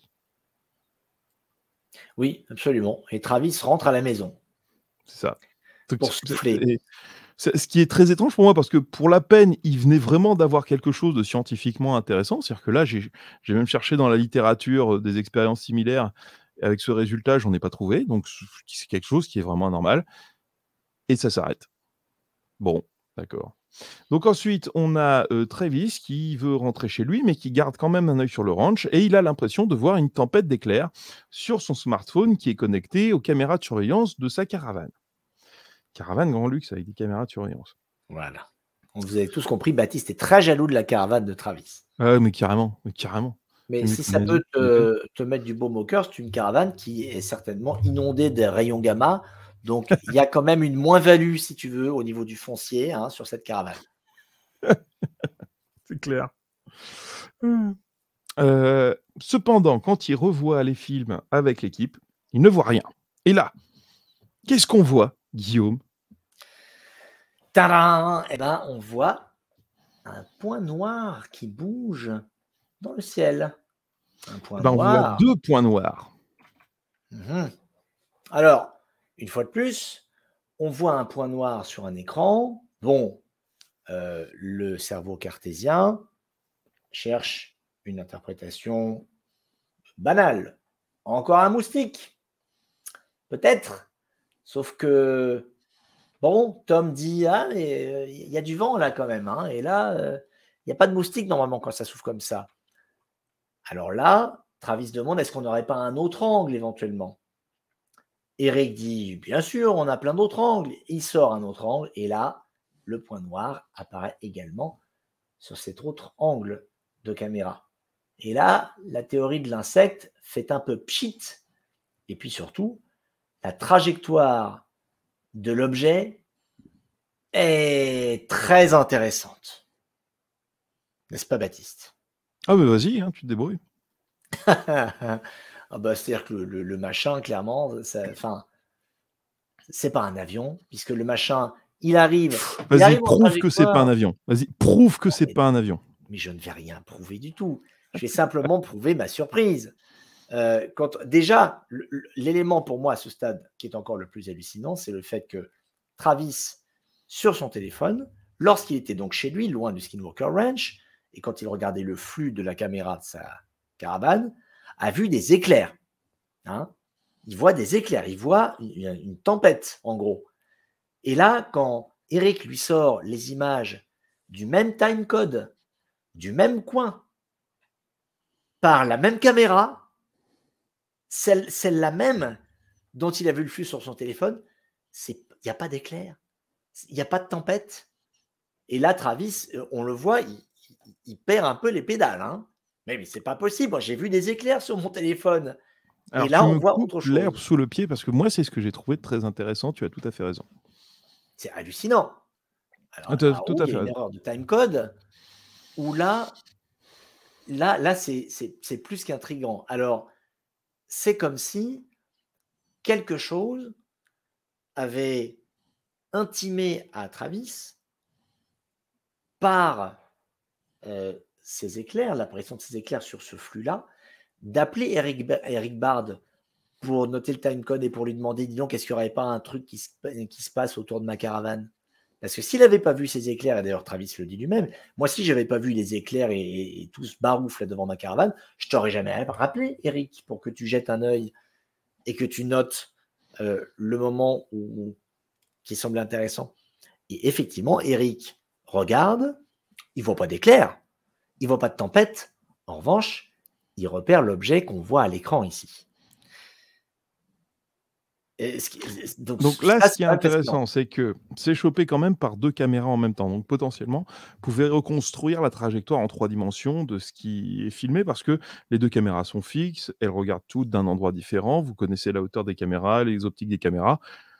C'est casse-pied parce que vous n'avez pas une 3e caméra et là, ce serait vachement facile, mais vous pouvez le faire à 2 caméras. En termes de trajectoire, c'est pas franchement anomalique. Ça pourrait être un hélico rapide. Le truc bizarre, c'est qu'il y a un sillon derrière quand même et que ça passe à travers des nuages et que ça fonce ensuite vers la mesa.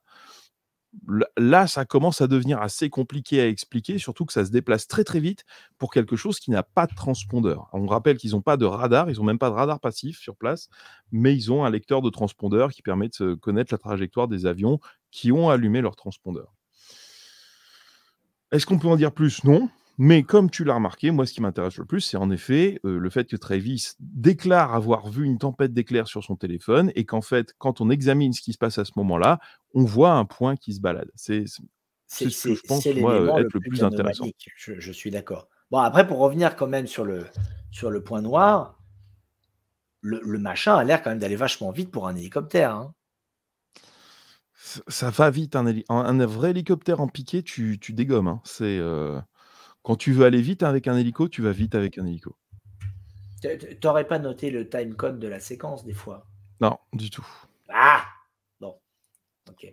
On remarque aussi que, l'engin a fait, une rotation au-dessus, à la verticale du triangle, au sol, hein, le triangle au sol, Mmh. heu et c'est la fin de l'épisode.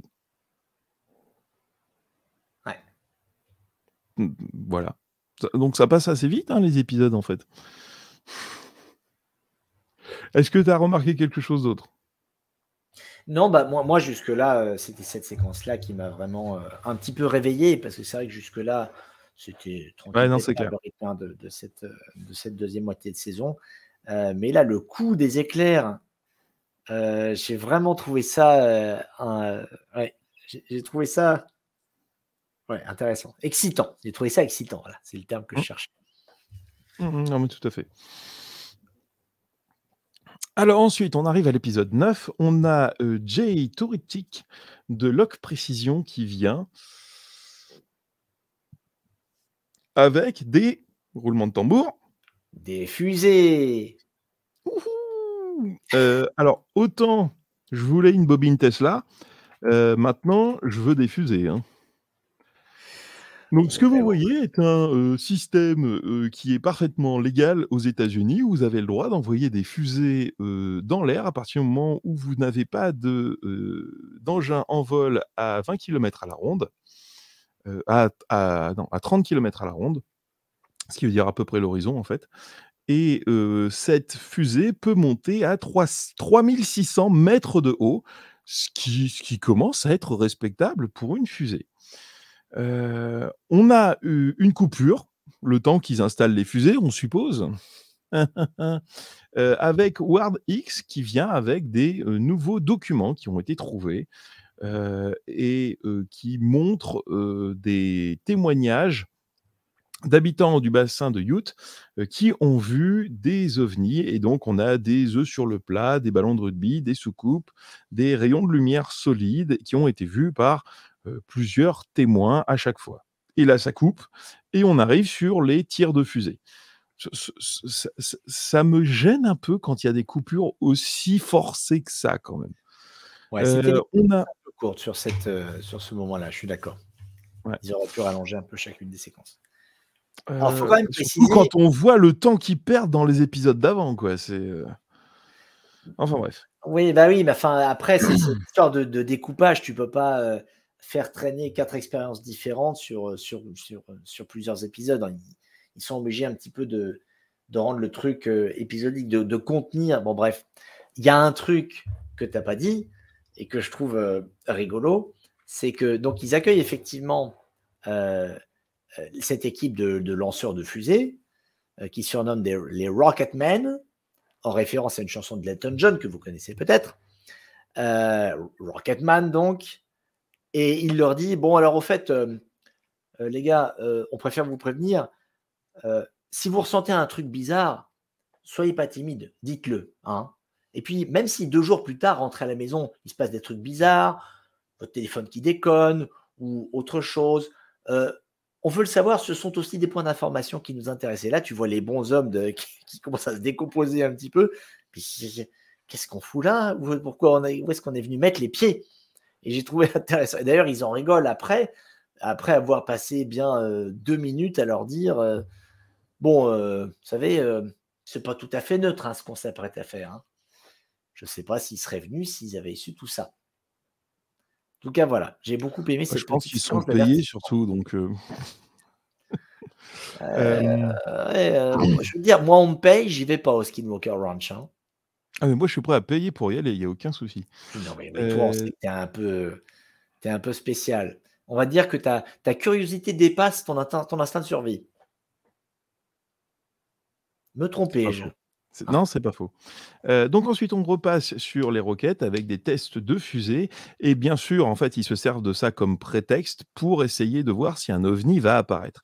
Au moment où ils testent les fusées, cette fois-ci, c'est Caleb qui a fait réparer son téléphone, mais son téléphone redevient fou quand même, et arrive à passer à travers le mot de passe.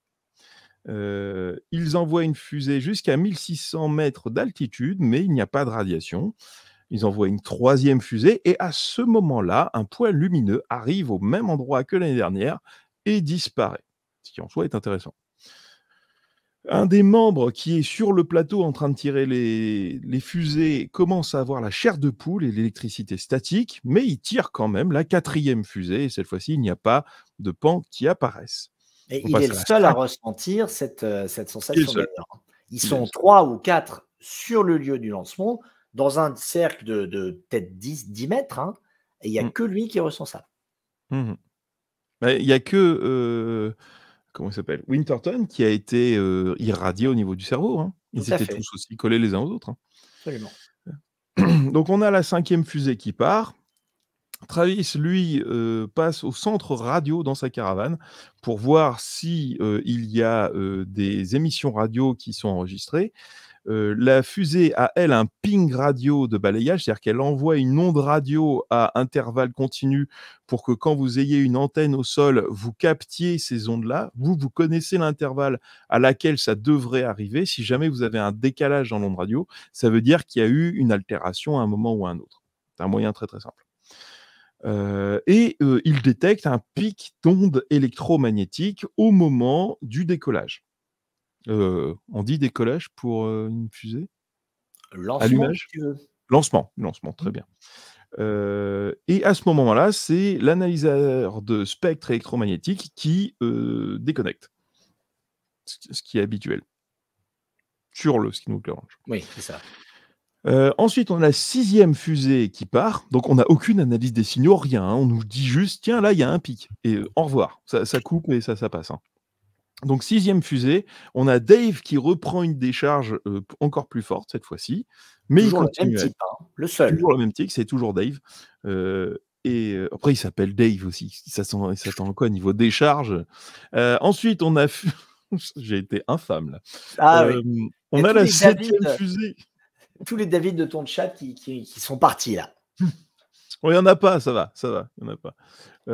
On a la Tu sais pas Ah qui se si, cache si, derrière, Il y a Dave Grohl ah qui bah va me voilà, tuer. ah bah voilà. On a la 7e fusée qui part et cette fois-ci, il y a un coup de foudre que normalement j'ai réussi à choper en galérant. Oui, voilà. C'est-à-dire qu'au moment où la fusée part, il y a la foudre qui tonne au même moment. Corrélation intéressante, mais en tout cas, jolie image, ce qui est, pour la peine, ça valait la peine. Alors on n'a pas enfin moi en tout cas, j'ai pas d'informations sur, la météo ce jour-là, là-bas. Si l'apparition des éclairs était cohérente avec, l'hygrométrie ou ce genre de conneries auxquelles je ne comprends rien. Mais je constate quand même que c'est la 2e fois qu'on nous parle d'éclairs en un épisode et quand on en a parlé il y a quelques instants, si vous vous souvenez bien, c'est un truc que seul Travis a vu à distance, par le biais de son téléphone, dont on imagine qu'il a été provoqué par le phénomène pour faire un petit coucou à Travis et l'inviter à s'intéresser à ce qui se passe autour du ranch à ce moment-là. Évidemment, on peut spéculer en se disant, tiens, est-ce que les éclairs seraient un moyen de communication de la part du phénomène pour dire aux gens, coucou, je ne sais pas. J'aime bien l'idée. Alors, je vais reprendre le chapeau donc je vais te piquer ton chapeau de lutin et c'est moi qui vais prendre le chapeau du sceptique de service. Mais on sait que c'est complètement que c'est complètement faux parce que, tout simplement, il y a eu 2 phrases d'échangées sur 2 épisodes différents où on a Brandon Fugal qui dit d'abord qu'il faut se dépêcher de faire les expériences, puis ensuite on a une autre personne, dont je me souviens plus, qui dit que le front de la tempête va bientôt arriver. Et donc, on sait que Mmh. à la fin de cet épisode-là, on va avoir l'autre épisode dont on ne peut rien dire parce que c'est là où il y a tout le suspense, mais qu'après cet épisode-là, il y a une grosse tempête qui va se ramener et c'est pour ça qu'ils se dépêchent de faire toutes les expériences en grand air. D'accord. Ah, tu vois, j'ai pas du tout entendu cette histoire de tempête qui arrive là. Ah, j'ai tout de suite percuté. Mais c'est parce que c'est à rebours, c'est-à-dire que d'abord, ils montent l'éclair et ensuite, ils parlent du front orageux qui arrive.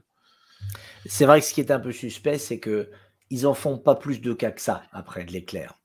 Mmh. Tu vois, là, on voit les bons hommes, là, ils regardent la fusée, ils regardent pas l'éclair et l'éclair se passe et après ils continuent leur business.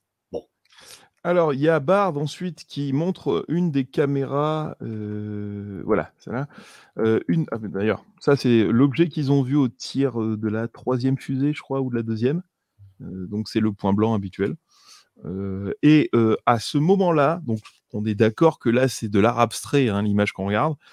En fait, ce nuage-là, c'est la fusée qui décolle, c'est le reste de la fusée qui vient de décoller même. Et il y a cette zone blanche-là qui arrive du haut de l'image et qui passe vers le bas. ah oui, moi j'ai pas tellement compris ce qu'il y avait d'impressionnant. Peut-être que j'ai pas bien interprété le flux vidéo, mais je sais pas. On voit rien. Non, mais c'est le truc, j'ai passé 5 minutes dessus à essayer de choper un truc correct. Ça, c'est le mieux que j'ai trouvé. Ouais. Donc on peut rien dire, en fait. Moi, le premier truc que je me suis dit, c'est bah, c'est un lens flare. Tu sais, quand tu te déplaces, quand un objet lumineux monte, parfois à mesure que l'objet monte, tu as une espèce de projection qui passe vers le bas à mesure enfin, je sais pas si je me fais bien comprendre. Quand ça passe devant l'objectif, tu as une espèce de ligne lumineuse qui s'incline. Tu vois ce que je veux dire ou pas? Ouais, ouais, tout à fait, tout à fait. C'est à ça que Mais j'ai je pensé. pense pas que ce soit le cas parce que là, ça fait déjà plusieurs secondes que la fusée est partie. Enfin, plusieurs secondes, non, ça fait plusieurs fractions de secondes que la fusée est partie. Mmh. Ça aurait été instantanément au décollage, au fur et à mesure où elle montait. J'achète pas trop le fait qu'on la voit parce que le flair, tu le vois sur l'ensemble de ton film. Alors du coup, Ah bah, j'en sais rien, mais on peut rien dire, hein. De toute façon, c'est tellement dégueulasse que c'est de l'art abstrait, hein. Alors par contre, j'ai pas marqué la fin de l'épisode, donc je sais pas où on est par rapport à la fin.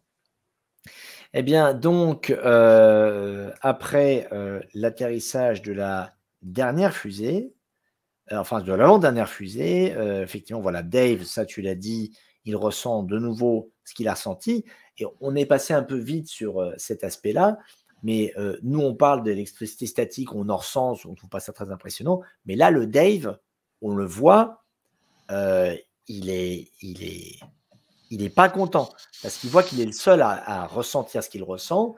Il se dit: «Mais j'ai l'impression d'être dingue», et il est pas bien et à tel point que, au bout de la deuxième occurrence, les autres bonshommes, Travis, qui est à un autre endroit du site en train de superviser un petit peu le lancement des fusées, dit: «Bon, bah, écoute, on va rapatrier Dave, on va le remplacer par quelqu'un d'autre parce que c'est quand même un peu chelou». C'est vrai qu'il y a un historique, de phénomènes s'attaquant plus à un individu qu'à un autre. Tu le disais, ça avait été le cas pour Tom avec sa bosse, sur la tête, mais ça a été le cas aussi pour Travis, il y a 2 ou 3 épisodes, quand il était dans sa caravane et que tout à coup, il a commencé à bugger du cerveau, il est allé s'isoler dans un silo, le truc s'est arrêté, mais Dragon qui était à côté de lui tout ce temps, lui n'a rien ressenti. Donc on a cette idée que, le phénomène s'attaque spécifiquement à une personne et pas du tout à son voisin et donc, prenant ceci en compte, bah, ça a du sens que de chercher à extirper un individu qui semble être plus touché qu'un autre par le phénomène.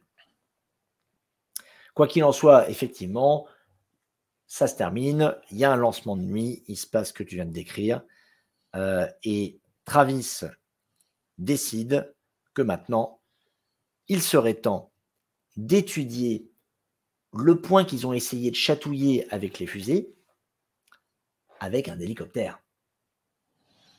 Et c'est là-dessus que l'épisode se termine. Donc, l'idée est d'utiliser l'hélicoptère comme une plateforme à plusieurs passages. Le premier à 600 mètres. Et au moment où il s'approche de 600 mètres, il y a le radar de proximité qui se déclenche et détecte quelque chose à 12 mètres en dessous de l'hélicoptère. Et c'est ça qui a fait paniquer notre Guillaume international et qui m'a envoyé un message. Mais qu'est-ce que ça veut dire? Mais qu'est-ce que ça veut dire? J'ai Alors, pas il faut. paniqué du tout. Qu'est-ce que c'est que cette Ah, façon ah. de présenter les choses? Donc, J'avais toute ma tête et tout mon sang-froid. Voilà. ces altimètres sont extrêmement simples. C'est-à-dire qu'en fait, il envoie une onde radar vers le sol. En fonction du temps que met l'onde radar à remonter au niveau de l'antenne, il calcule la différence de temps qui s'est écoulé. Et ça, comme ça se déplace à la vitesse de la lumière, bah, vous pouvez savoir à quelle distance vous êtes au niveau du sol. Ce qui veut dire que si vous commencez à bombarder un objet d'ondes électromagnétiques, que ce soit un grand champ d'ondes électromagnétiques ou simplement la fréquence qu'utilise ce radar précisément là, vous pouvez faire croire à un appareil qu'il est à une mauvaise altitude. Donc vous, visuellement, vous savez très bien que vous n'êtes pas à 10 mètres de la surface parce que vous êtes à 600 mètres d'altitude par rapport au sol, sans compter l'altitude au niveau de la mer. Mais vous avez quand même l'alerte d'altimètre qui est quand même une alerte assez critique quand on est en hélicoptère. Parce que autant un avion, bah, vous pouvez planer, autant un hélicoptère, ça tombe au mieux à 45°. Donc le choc, il est quand même vachement plus brutal et ils sont déjà à 600 mètres d'altitude, ce qui est pas rien. Sachant que vous prenez de l'énergie au fur et à mesure que vous descendez. Donc là, honnêtement, je connais pas beaucoup de pilotes d'hélicoptères qui seraient restés en vol comme ça. Ils décident de continuer à monter et vous avez la trajectoire sur l'écran. Au fur et à mesure où ils vont monter, ils font un deuxième passage à 1000 mètres où Il y a le radar de proximité de sol qui se déclenche aussi avec les mêmes 12 mètres repérés. Même quand l'hélicoptère est immobile, il y a le radar de proximité qui se déclenche. Il détecte aussi un pic en ondes gamma, en radiation gamma au moment où il passe les 1000 mètres. Il monte jusqu'à 1370 mètres, encore une troisième alerte radar, et cela se rapproche au fur et à mesure où il monte. Encore des pics gamma qui sont détectés, une nouvelle alerte radar alors qu'ils sont à 110 km/h par rapport en vitesse au niveau du sol, et ils annulent le vol à partir du moment où ils atteignent le palier à 1600 mètres. Et ils en menaient pas large, les mecs. Tu sentais que là, il y avait de la vraie grosse tension dans l'hélicoptère. Le Bard, j'ai cru qu'il allait, que c'était fini pour lui. C'était ça, c'est comme ça que je meurs. Qu'est-ce que tu en as pensé, mon cher Guillaume? Ah bah, moi, ce qui m'a le plus frappé dans tout ça, c'est l'attitude du pilote, je veux dire, qui visiblement avait l'air très aguerri. En tout cas, c'est comme ça qu'on nous l'a présenté depuis le départ. Et il y a toute une séquence dont on ne vous a pas parlé qui précède le vol, où il y a une réunion entre Brandon Fugal, le pilote de l'hélicoptère, qui s'avère être le frère de Brandon Fugal d'ailleurs, Cameron Fugal, et donc les autres membres de l'équipe. Et tout le monde s'en remet à donc Cameron, le pilote, et Cameron dit moi je veux bien faire ce que vous me demandez avec l'hélicoptère, mais à une condition, au moindre truc un peu chelou, moi j'arrête la mission. Tout le monde fait bien entendu, on te fait confiance, tu es très aguerri, dès que tu sens qu'il y a un truc bizarre, tu t'arrêtes et tout. On sent, enfin, le bonhomme renvoie une impression de maîtrise, de sérieux, et de, bon voilà, ça n'a pas l'air d'être un rookie, si vous voulez, hein, comme disent les anglo-saxons. Et si tu veux, cette assurance qu'il a montrée, en tout cas en apparence, depuis le début de la série, parce que ce n'est pas la première fois qu'on le voit, c'est lui qui amène toujours les invités sur le ranch, et bien là, on ne la voit plus trop dès lors qu'il y a ce radar de proximité, je ne sais pas si on peut l'appeler comme ça, oui, c'est comme ça que tu l'as indiqué. Ouais, c'est un défaut de langage, c'est plutôt c'est un altimètre, en fait. Un altimètre, c'est ça, un altimètre. Et dès que l'altimètre commence à déconner, on a vraiment l'impression que ce n'est pas une panne habituelle. Et d'ailleurs, je me demande si... Ah, mais c'est pas une panne habituelle. Pas une panne habituelle. Et d'ailleurs, il lui demande, je crois, à un moment. Et Cameron, il dit, non, moi, j'ai jamais vu ça. Alors, peut-être que effectivement l'altimètre peut être perturbé par des ondes et que ça ne veut pas forcément dire qu'il y a un objet en dessous. N'empêche que Cameron se laisse quand même aller à dire quelque chose serait en train de nous suivre. Alors, il le dit sur un ton interrogatif, il n'est pas sûr de lui, mais il le dit quand même à haute voix. Et là, c'est la conclusion logique. C'est la conclusion logique. C'est-à-dire que c'est un objet qui est conçu pour détecter des surfaces, et il dit qu'il y a une surface à 12 mètres en dessous de l'hélicoptère. Voilà. C'est très clair. C'est moi qui, derrière, explique, ça ne veut pas forcément dire qu'il y a une surface, ça peut très bien être un gars des renseignements qui est sur les collines de la Mesa, qui voit l'hélicoptère de Fugal et qui se dit on va se marrer un peu, qui prend son canon à électrons, électrons, ça marche d'ailleurs, un canon à rayonnement électromagnétique, et qui le bombarde jusqu'à faire déclencher le radar de proximité. Voilà, alors, tout intéressante que soit cette théorie, visiblement, ce n'est pas la théorie que Cameron a privilégiée à ce moment-là. En tout cas, il n'y a peut-être pas pensé. Ah non, mais quand tu pilotes, tu te fies à tes instruments, point barre. Hein. Ton instrument, il te dit qu'il y a un truc, il y a un truc. Ouais. Et donc, clairement, il n'est pas bien, le Cameron. Alors, à côté de ça, évidemment, tu as l'équipe au sol. Il y a Dragon et Tom qui suivent un peu l'opération aux jumelles.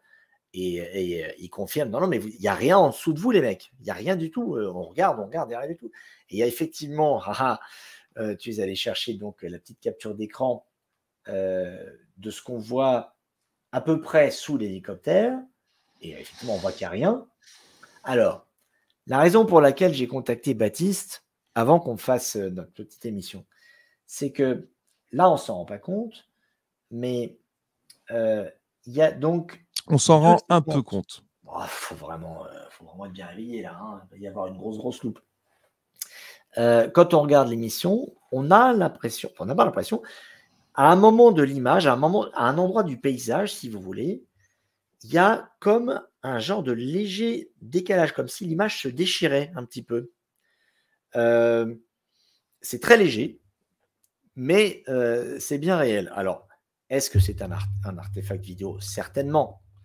Est-ce qu'il y a une explication technique, optique, qui fait que ça se produise? C'est très certainement le cas. Mais n'empêche que j'aime bien l'idée que le pilote craigne la présence d'un appareil, enfin de quelque chose en dessous de son appareil, et pas loin, 10 mètres en dessous, et qu'à ce moment-là, on voit ce qui ressemble à un déchirement dans l'image qui n'est pas abordé du tout. Il n'y a pas d'une voix off qui arrive sur l'épisode et qui dit Saison 3. regardez, on voit un truc. Saison 3. Je pense que non, s'ils avaient vu le machin ou s'ils avaient eu envie d'en parler, ils n'auraient pas remis ça plus tard. Ça me fait penser d'ailleurs à l'espèce de machin qui décolle que l'un de tes exploreurs a repéré dans un épisode de la saison 1. Ils n'en ont jamais parlé. On est à la saison 2, ils n'en ont toujours pas parlé. C'est vrai. Donc, je vais au bout de ma pensée. On a donc ce déchirement dans l'image. À quoi j'ai pensé, moi? J'ai pensé à Predator. Je viens de taper sur le bureau, excusez-moi les amis. J'ai pensé à Predator, c'est peut-être très bête, mais j'y ai pensé quand même. C'est-à-dire que, pour ceux qui n'ont pas vu le film, il faut vous y mettre, là les enfants, ça fait 30 ans, maintenant vous avez du retard. On a donc cette créature qui dispose d'un dispositif de camouflage qui le rend plus ou moins transparent, mais on en distingue quand même les contours, surtout lorsque lorsque la créature bouge un peu. Ça fait se tordre un petit peu le paysage autour de ce bonhomme-là. Et bien là, si on imagine qu'on a sous l'appareil un autre appareil qui disposerait d'une technologie comparable, eh bien, en bougeant, ça créerait une espèce de léger déchirement du paysage, une petite torsion du paysage. Et il se trouve qu'on a un altimètre qui nous dit il y a quelque chose en dessous de vous. Je trouve ces deux éléments intéressants. Voilà, alors une fois de plus, c'est certainement un artefact optique, j'en sais rien, mais je trouve ça marrant. Voilà. Alors, pour reprendre mon chapeau de lutin sceptique, si on regarde l'image là, la déformation, je l'ai pris exactement au moment où elle passe sur la bordure de la mesa. C'est-à-dire que vous avez là l'avant de l'hélicoptère, la queue est donc du coup derrière l'image de ce côté-là, et l'objet serait ici. Ce qui veut dire qu'il n'est pas du tout en dessous de l'hélicoptère. Là, vous voyez les antennes, elles partent à la verticale. La prolongation à la verticale, l'orthogonale en fait, de l'hélicoptère pointe vers à un angle. C'est-à-dire que là, l'hélicoptère, il n'est pas à niveau. Il est en train de virer sur le bord. Donc, le radar pointe en diagonale vers le sol. Et l'objet se situe en fait décalé. Si la déformation est un objet, l'objet se situe à gauche de l'hélicoptère. Donc, il ne devrait pas le détecter. Alors, on peut dire que c'est un plan de coupe qui ne se situe pas au moment où il y a le radar qui détecte l'objet, mais c'est situé dans la vidéo au même moment où le radar détecte l'objet. Deuxième argument, que là, je n'ai pas photographié pour la peine, mais on a aussi une caméra qui est située à la queue et qui, elle, ne capte aucune déformation. On la voit, ce qu'elle voit, la caméra à la queue? Ouais. J'ai pas vu cette séquence-là, dis donc. C'est dommage. Alors, moi, j'ai deux contre-arguments. Premier argument, c'est pas parce que on nous montre pas quelque chose que ce quelque chose n'est pas arrivé. Surtout quand on constate que ce que moi je crois avoir vu n'est même pas commenté par les gens de l'épisode. On n'en fait pas du tout état. Alors, à partir du moment où eux n'ont rien vu sur le plan qu'on voit, pourquoi est-ce qu'ils s'emmerderaient à aller chercher un plan sur lequel on verrait moins bien? Si ça se trouve, il y a d'autres plans de la caméra de l'arrière où on voit la même chose, enfin où je verrais la même chose mais que eux n'ont pas vu. Et mon autre contre-argument qui répond à ta remarque sur le fait que, par rapport à la trajectoire, par rapport à la verticalité de l'appareil, ça cale pas, on voit que la déformation n'est pas sous l'appareil, c'est vrai, mais on détecte aussi dans la séquence qui est en cours de déroulement que l'altimètre, il ne se déclenche pas en continu. Il y a des moments où il bip et des moments où il bip pas. Et puis ça recommence, et puis ça s'arrête, et puis ça recommence. Et tu l'as dit toi-même, avec le montage, on n'a aucun moyen de savoir à quel moment exactement se situe l'image qu'on a sous les yeux. Peut-être que l'objet, au moment où on le voit là sur l'image, c'est un moment où l'altimètre n'est pas en train de faire bip. Et la seconde d'après, le machin s'est peut-être rapproché. Non, mais Aucun moyen de le savoir. Je n'ai rien de plus à dire. C'est tout à fait exact. Donc ensuite, c'est un moment glaçant. C'est un quoi? C'est un moment glaçant, rien qu'à voir oui, la réaction des protagonistes. on voit qu'ils sont pas à l'aise. Non, ils sont pas bien. Donc ensuite, il y a toute l'équipe qui redescend au sol, et au moment où l'équipe se redescend au sol, ils font un gros débrief ensuite sur l'ensemble des éléments anormaux qui se sont déroulés, et les vaches se mettent à courir dans le champ au moment où ils font le débrief. C'est intéressant. Du coup, ils sortent les instruments et ils voient que le champ magnétique sur le ranch augmente puis double, ce qui est pour la peine vraiment étrange.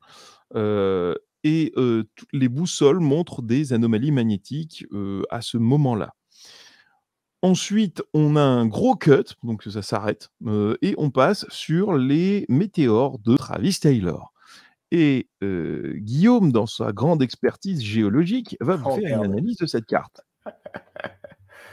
Guillaume a tout à coup envie d'aller au WC. Alors écoute, comment on va se faire? Je pense que... Non, tiens, je crois que j'ai besoin d'aller promener mon chien, dis donc. Alors, en plus, elle est super simple. Alors, les cercles que vous voyez, c'est tout simplement des zones d'impact, et la taille du cercle correspond à la violence de l'impact météoritique. L'idée de Travis Taylor, c'est que la courbure géologique du bassin de Ute correspond à un cratère d'impact d'une météorite, et que le dépôt minéral qui a été détecté à 30 mètres de profondeur serait un reste de cette météorite. Voilà. Tu vois, c'était simple quand même. Ils parlent. Alors par contre, ils font ensuite une référence à Ézéchiel que j'ai trouvé un peu étrange. C'est-à-dire qu'ils reprennent la carte là, et ils montrent que cet impact-là, en fait, correspond à l'endroit où Ézéchiel a eu sa vision, et que géologiquement, ça ressemble beaucoup au bassin de Ute, et que du coup, les descriptions qu'il pourrait y avoir dans les textes religieux se situant, où il y a des apparitions se situant sur ces bassins géologiques, pourraient être dues à la propriété physique du lieu, due à un cratère d'impact météoritique. Ce que j'ai trouvé cherché un peu loin quand même. Non? Moi, honnêtement, c'est pas la chose que j'ai retenue de cette séquence-là. T'es passé un peu vite, si je puis me permettre, sur le débriefing que tu as évoqué avec l'histoire des vaches, là. Donc, si tu veux bien, je voudrais y revenir quelques instants. Normalement, tu aurais dû me couper, du coup. Oui, mais ça, c'est mon éducation. Qu'est-ce que tu veux, Baptiste? Je ne peux pas couper la parole, surtout au taulier, tu comprends? Mais fais donc, mon cher ami. Eh bien, j'y vais. Donc, on a effectivement, à la suite de cet épisode dans l'hélico, un gros débrief avec Brandon Fugal qui revient. Frugal, non pas vraiment. Brandon Fugal qui revient. Ils se mettent tous sur la terrasse. Bon, d'accord. Avec un écran géant sur la terrasse, en plein soleil. Ça a l'air dur d'ailleurs de voir un petit peu sur l'écran. Ils l'ont jamais fait jusque-là. Bon, d'accord. Et là, effectivement, bon, les vaches se mettent toutes à meugler, à se disperser.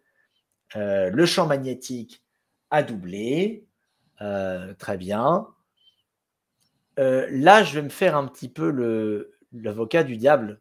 Et je sais que tu n'aimes pas trop ça, Baptiste, quand je remets en doute la bonne foi de Travis et ses complices. On avait notamment eu un petit désaccord sur la réaction de Travis lorsqu'il avait vu un pan. Moi, d'ailleurs, tu m'as pas dit si tu avais regardé la petite séquence. Je ne l'ai pas revu depuis. Pas eu le temps. Ah, t'as peur que tes idoles en prennent un coup. Dis-le. À vous. C'est ça. Hein. Je vais te refiler le timecode. Hein, tu n'auras plus aucune excuse. Bon, quoi qu'il en soit, j'ai trouvé un peu gros, même si j'ai aucun moyen de prouver ce que j'avance, que comme par hasard, la seule fois en 2 saisons où ils font un débriefing sur la terrasse, ce qui n'a aucun sens hein, de faire un débriefing à l'extérieur en plein soleil alors qu'il y a un écran à regarder, ils sont tous là à plisser les yeux, alors qu'ils ont toujours fait ça à l'intérieur, autour de la table, avec des écrans normalement installés sur les murs. Et bim, boum, bam, comme par hasard ce jour-là, les vaches, elles font des trucs. Ça t'a pas paru un peu curieux? Bah, c'est pour ça que je suis passé super rapidement dessus, en fait. Dis-nous en plus. Ah non, mais moi, je n'ai pas trouvé ça intéressant, donc je suis passé à la suite. Eh bien, écoute, moi, je mets les pieds dans le plat. Et il me semble que c'est important de pointer du doigt les moments qui sont un peu chelous. Parce qu'autant, il y a des moments... Moi, le moment de l'hélico, moi, je suis certain que c'était vraiment flippant et qu'ils ont vraiment tous flippé. Et j'aurais préféré qu'ils passent plus de temps à décortiquer ce moment-là, plutôt qu'à, de mon point de vue, organiser un moment qui n'avait pas vraiment lieu d'être organisé. Surtout qu'après, tout le monde revient à la table et puis ils n'en reparlent plus. Hein. Je veux bien, mais on a quand même le témoignage de Dragon qui dit que tout ce qui a été montré à l'écran, c'est réellement produit en temps réel. Si tu veux te mettre Dragon à dos, tu te le fais tout seul. Écoute, Dragon ne parlant peut-être pas français, je pense que les risques sont Je vais lui traduire. Oh, le saligo. Saligo. Alors, il y a un point dont on n'a pas parlé, je crois, je peux me tromper, c'est que pendant ce débriefing, il y a quand même Eric Bard qui précise que après analyse des images lors du lancement des fusées, il a compté jusqu'à 6 points lumineux en même temps. 13 au total, si j'ai bien compris ce qui a été dit. Tu as entendu ça aussi? J'ai pas fait gaffe. Donc voilà, quand même. Donc c'est pas seulement le point lumineux qu'ils ont repéré pendant le lancement. Apparemment, il y en a eu 13 au total. Ouais, à peu près dans la même zone. Ce que je me suis dit, c'est que tu fais péter des fusées dans le ciel, il y a des débris, quoi. Enfin, je sais pas. Ça m'a pas spécialement un éclat métallique sur un objet qui est chopé par une des caméras. Les débris, ça tombe. Non, mais tu as un débris métallique qui chope un reflet de lumière et qui tourne. Ça te fait un éclat de lumière comme un point lumineux, mais ensuite tu le vois plus. Moi, j'ai trouvé un peu étrange de chercher des points lumineux avec des fusées qui décollent, parce que tu vas en trouver plein. C'est que mon point de vue. Hein. C'est que mon point de vue. Mais je comprends et je suis d'accord. Après, ça dépend du temps où le point lumineux reste statique dans l'air. Du coup, il les a pas montrés, donc c'est dommage. Ça, c'est vrai. En revanche, le point lumineux, qu'ils ont repéré, celui-là, il est resté 2 secondes, je crois, un truc comme ça. Un objet, ça reste pas 2 secondes au même endroit dans le ciel. Enfin, je crois pas. Alors là, je sais pas duquel tu parles.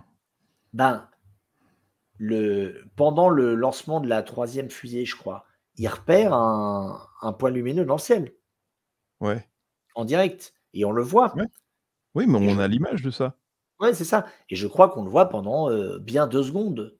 Ouais, mais les 6 autres, on les a pas. On a une capture d'écran. On voit pas le mouvement. Je les ai pas vus. Ah, fais péter, vas-y. Hein. Je les ai peut-être pas vus. J'ai pas la capture d'écran. J'ai pas la capture. Faudrait que je la retrouve. Eh ben, vas-y. Je fais la suite pendant que tu la retrouves. Travail d'équipe, les Explorers. Toujours travailler en équipe, même quand on n'est pas d'accord. Surtout quand on n'est pas d'accord. Évidemment. Alors ensuite, on a le gros débriefing avec Fugal qui demande quelles sont vos propositions pour la suite des recherches. Travis, enfin, au bout de 2 ans, demande un ballon permanent, un aérostat avec des instruments dessus qui ne puissent pas s'envoler et se barrer tout seul. Merci Travis d'avoir réfléchi 2 secondes. là, je pense que c'est le premier truc que j'ai dit dans la saison 1 quand ils ont commencé à dire que c'était dans le ciel. Envoyer un ballon, les mecs. Ensuite, on a Fugal qui souhaite engager des membres de la communauté du renseignement car il ne croit pas que personne ne s'en soit rendu compte avant, ce que je n'achète pas du tout, étant donné que c'était sous le régime de la DIA, qui est le système de renseignement de l'armée, qu'il y avait le programme ASWAP sous l'Akatsuki. Donc là, j'achète pas du tout que les systèmes de renseignement ne soient pas au courant de ce qui se passe sur le Skinwalker Ranch. D'autant plus que quelques épisodes avant, ils nous ont montré des hélicoptères qui les surveillaient. Donc il y a un moment, il faut arrêter. Ensuite, on a Travis qui pense avoir un contact avec des amis qui pourraient utiliser un satellite capable de voir à 2 km de profondeur à l'intérieur du sol. Fin de l'épisode. Right. Bon, j'ai retrouvé l'image, hein, si tu veux la voir. Vas-y. Alors, ça, c'est une image qui compile, si j'ai bien compris, tous les points lumineux qu'Eric a repérés sur le flux vidéo. Suspense. Attention. Roulement de tambour. Non, ma batterie, elle est dans une autre pièce, par contre. Voilà. Bon, alors, c'est des points. Y a pas Mais ça grand-chose bouge ou pas? Non, ça bouge pas. C'est un arrêt sur image. C'est dommage. Oui, je suis d'accord. Bon. Voilà. Bon, au moins, on sait que c'est pas des débris de fusée pour la peine. Alors, du coup, qu'est-ce qui te fait dire ça? Bah, en fait, ils ont fait démarrer toutes les fusées au même endroit. Donc, si c'était des débris de fusée, bah déjà, étant donné qu'il y avait facile 1 heure entre chaque démarrage de fusée, bah, t'en verrais qu'un. Et ensuite, ils seraient tous dans la même colonne, même si c'était une image composite des différents points. Ouais, ça se tient. Après, les débris de la fusée. Faudrait voir avec la direction du vent. Peut-être que s'il y avait du vent à cette altitude-là, ça s'est barré. Ouais, c'est ça. Après, parce le je veux fait dire, que ce soit une image composite, c'est un peu chiant, hein. Ça veut dire qu'il y a eu pas mal de modifs à l'intérieur. Ouais. Oui, d'autant que si les points ne sont pas apparus dans la même minute, bah, la couleur du ciel a forcément changé entre l'apparition du premier et celle du dernier. Donc, il y a effectivement eu forcément beaucoup de modifications sur cette image-là. Bon, enfin, n'empêche que ça fait beaucoup de points. Voilà. Et donc, ensuite, nous avons eu l'interview de Brandon Fugal il y a quelques jours sur la chaîne de notre pote préféré à tous, Louis Rimnes. Alors, honnêtement, moi, je faisais 3 choses en même temps, donc je l'ai écouté qu'à moitié, donc tu pourras me corriger, mais j'ai rien entendu d'extraordinaire. J'ai juste repéré qu'il y avait un 2e centre de contrôle du Skinwalker Ranch qui était à distance, dans le hangar d'aviation de son frère, ce que j'ai trouvé intéressant pour la peine. On a vu que Dragon était là, il a déclaré qu'il n'avait rien à cacher. Il a déclaré, mais ça il l'avait déjà dit plusieurs fois, qu'il avait vu une soucoupe volante de 12 mètres au-dessus de la mesa avec d'autres témoins, mais ça je pense qu'il en parle lors de la première saison. Et par Là, contre, on parle de Fugal, hein, on parle plus de Dragon. Hein. Oui, on parle de Fugal. Et par contre, il dit qu'il ne mettra pas les données en ligne parce que la charge de travail serait trop grande. Et ça, j'ai trouvé que c'était intéressant, parce que c'était un vrai changement de ton par rapport aux années précédentes. Moi, ce que j'ai trouvé intéressant aussi, c'est que on lui posait la question, est-ce que en payant, les gens peuvent venir? Est-ce que tu peux ouvrir le ranch à tous? Et il a avancé 2 contre-arguments pour expliquer qu'il n'ouvrait pas le ranch à n'importe qui. D'une part, parce que ça peut perturber les expériences scientifiques qu'ils y mènent, puisque plus on amène de personnes extérieures, bah, plus ça amène de variables, mine de rien, dans les expériences, et ça peut potentiellement fausser les données récoltées. Et puis l'autre élément, c'est que c'est un endroit qui n'est pas neutre sur le plan des conséquences physiques. On l'a vu chez Travis, on l'a vu chez chez Tom avec sa bosse sur la tête. On l'a vu aussi chez ce bonhomme qui est tombé en catatonie pendant 15 minutes. On ne sait pas trop pourquoi. À côté de cette trappe, là même où Travis s'est fait irradier, hein, je vous le rappelle quand même. Et il ajoute d'ailleurs, moi, mes enfants, je leur interdis de venir. Interdit. Et quand il fait venir des gens, il leur fait signer un papier, une décharge, quoi, stipulant, j'imagine, si vous arrive une merde, il faudra vous en prendre qu'à vous, quoi. Donc, il a bien conscience du fait que c'est un endroit à ne pas prendre à la légère et il n'a pas l'intention de. Enfin, il veut vraiment s'assurer que les gens aient bien conscience de là où ils mettent les pieds. C'est pour ça que moi, je n'ai pas du tout envie d'y aller, hein. Les rayons gamma, très peu pour moi. Et puis, sans même parler des simples rayons gamma, il y a cette idée que si effectivement il s'agit d'un phénomène autre que strictement électromagnétique, apparemment, il y a un machin qui vous suit derrière quand vous rentrez chez vous. Enfin, je repense au témoignage de ce pauvre Indien ou Mexicain, je ne sais plus, là, dont on a parlé la dernière fois, qui dit avoir vu un skinwalker, c'est-à-dire une forme de loup-garou, et qui après, une fois rentré chez lui, continuait d'entendre des grognements à l'extérieur de chez lui, et ça le poursuit depuis 40 ans. Moi, ça ne me fait pas rêver. Voilà.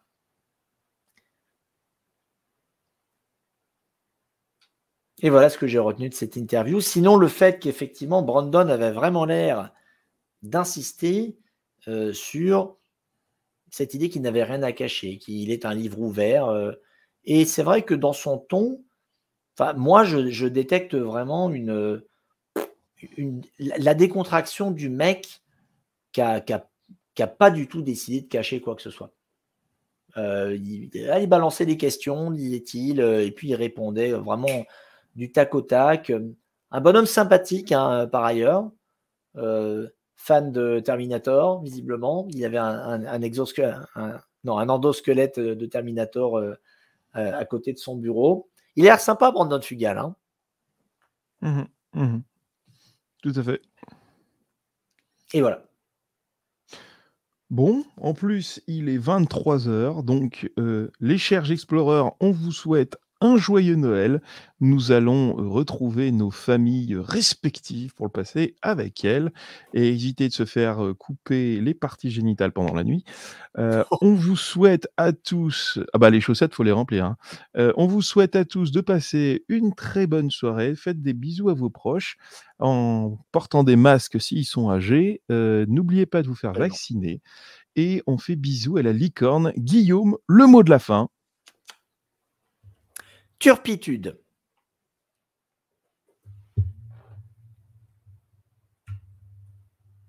Et puis voilà.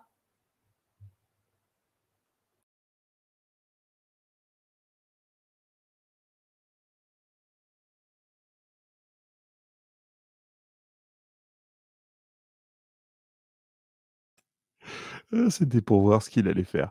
Allez les explorers, passez une bonne soirée. Joyeux Noël à tous.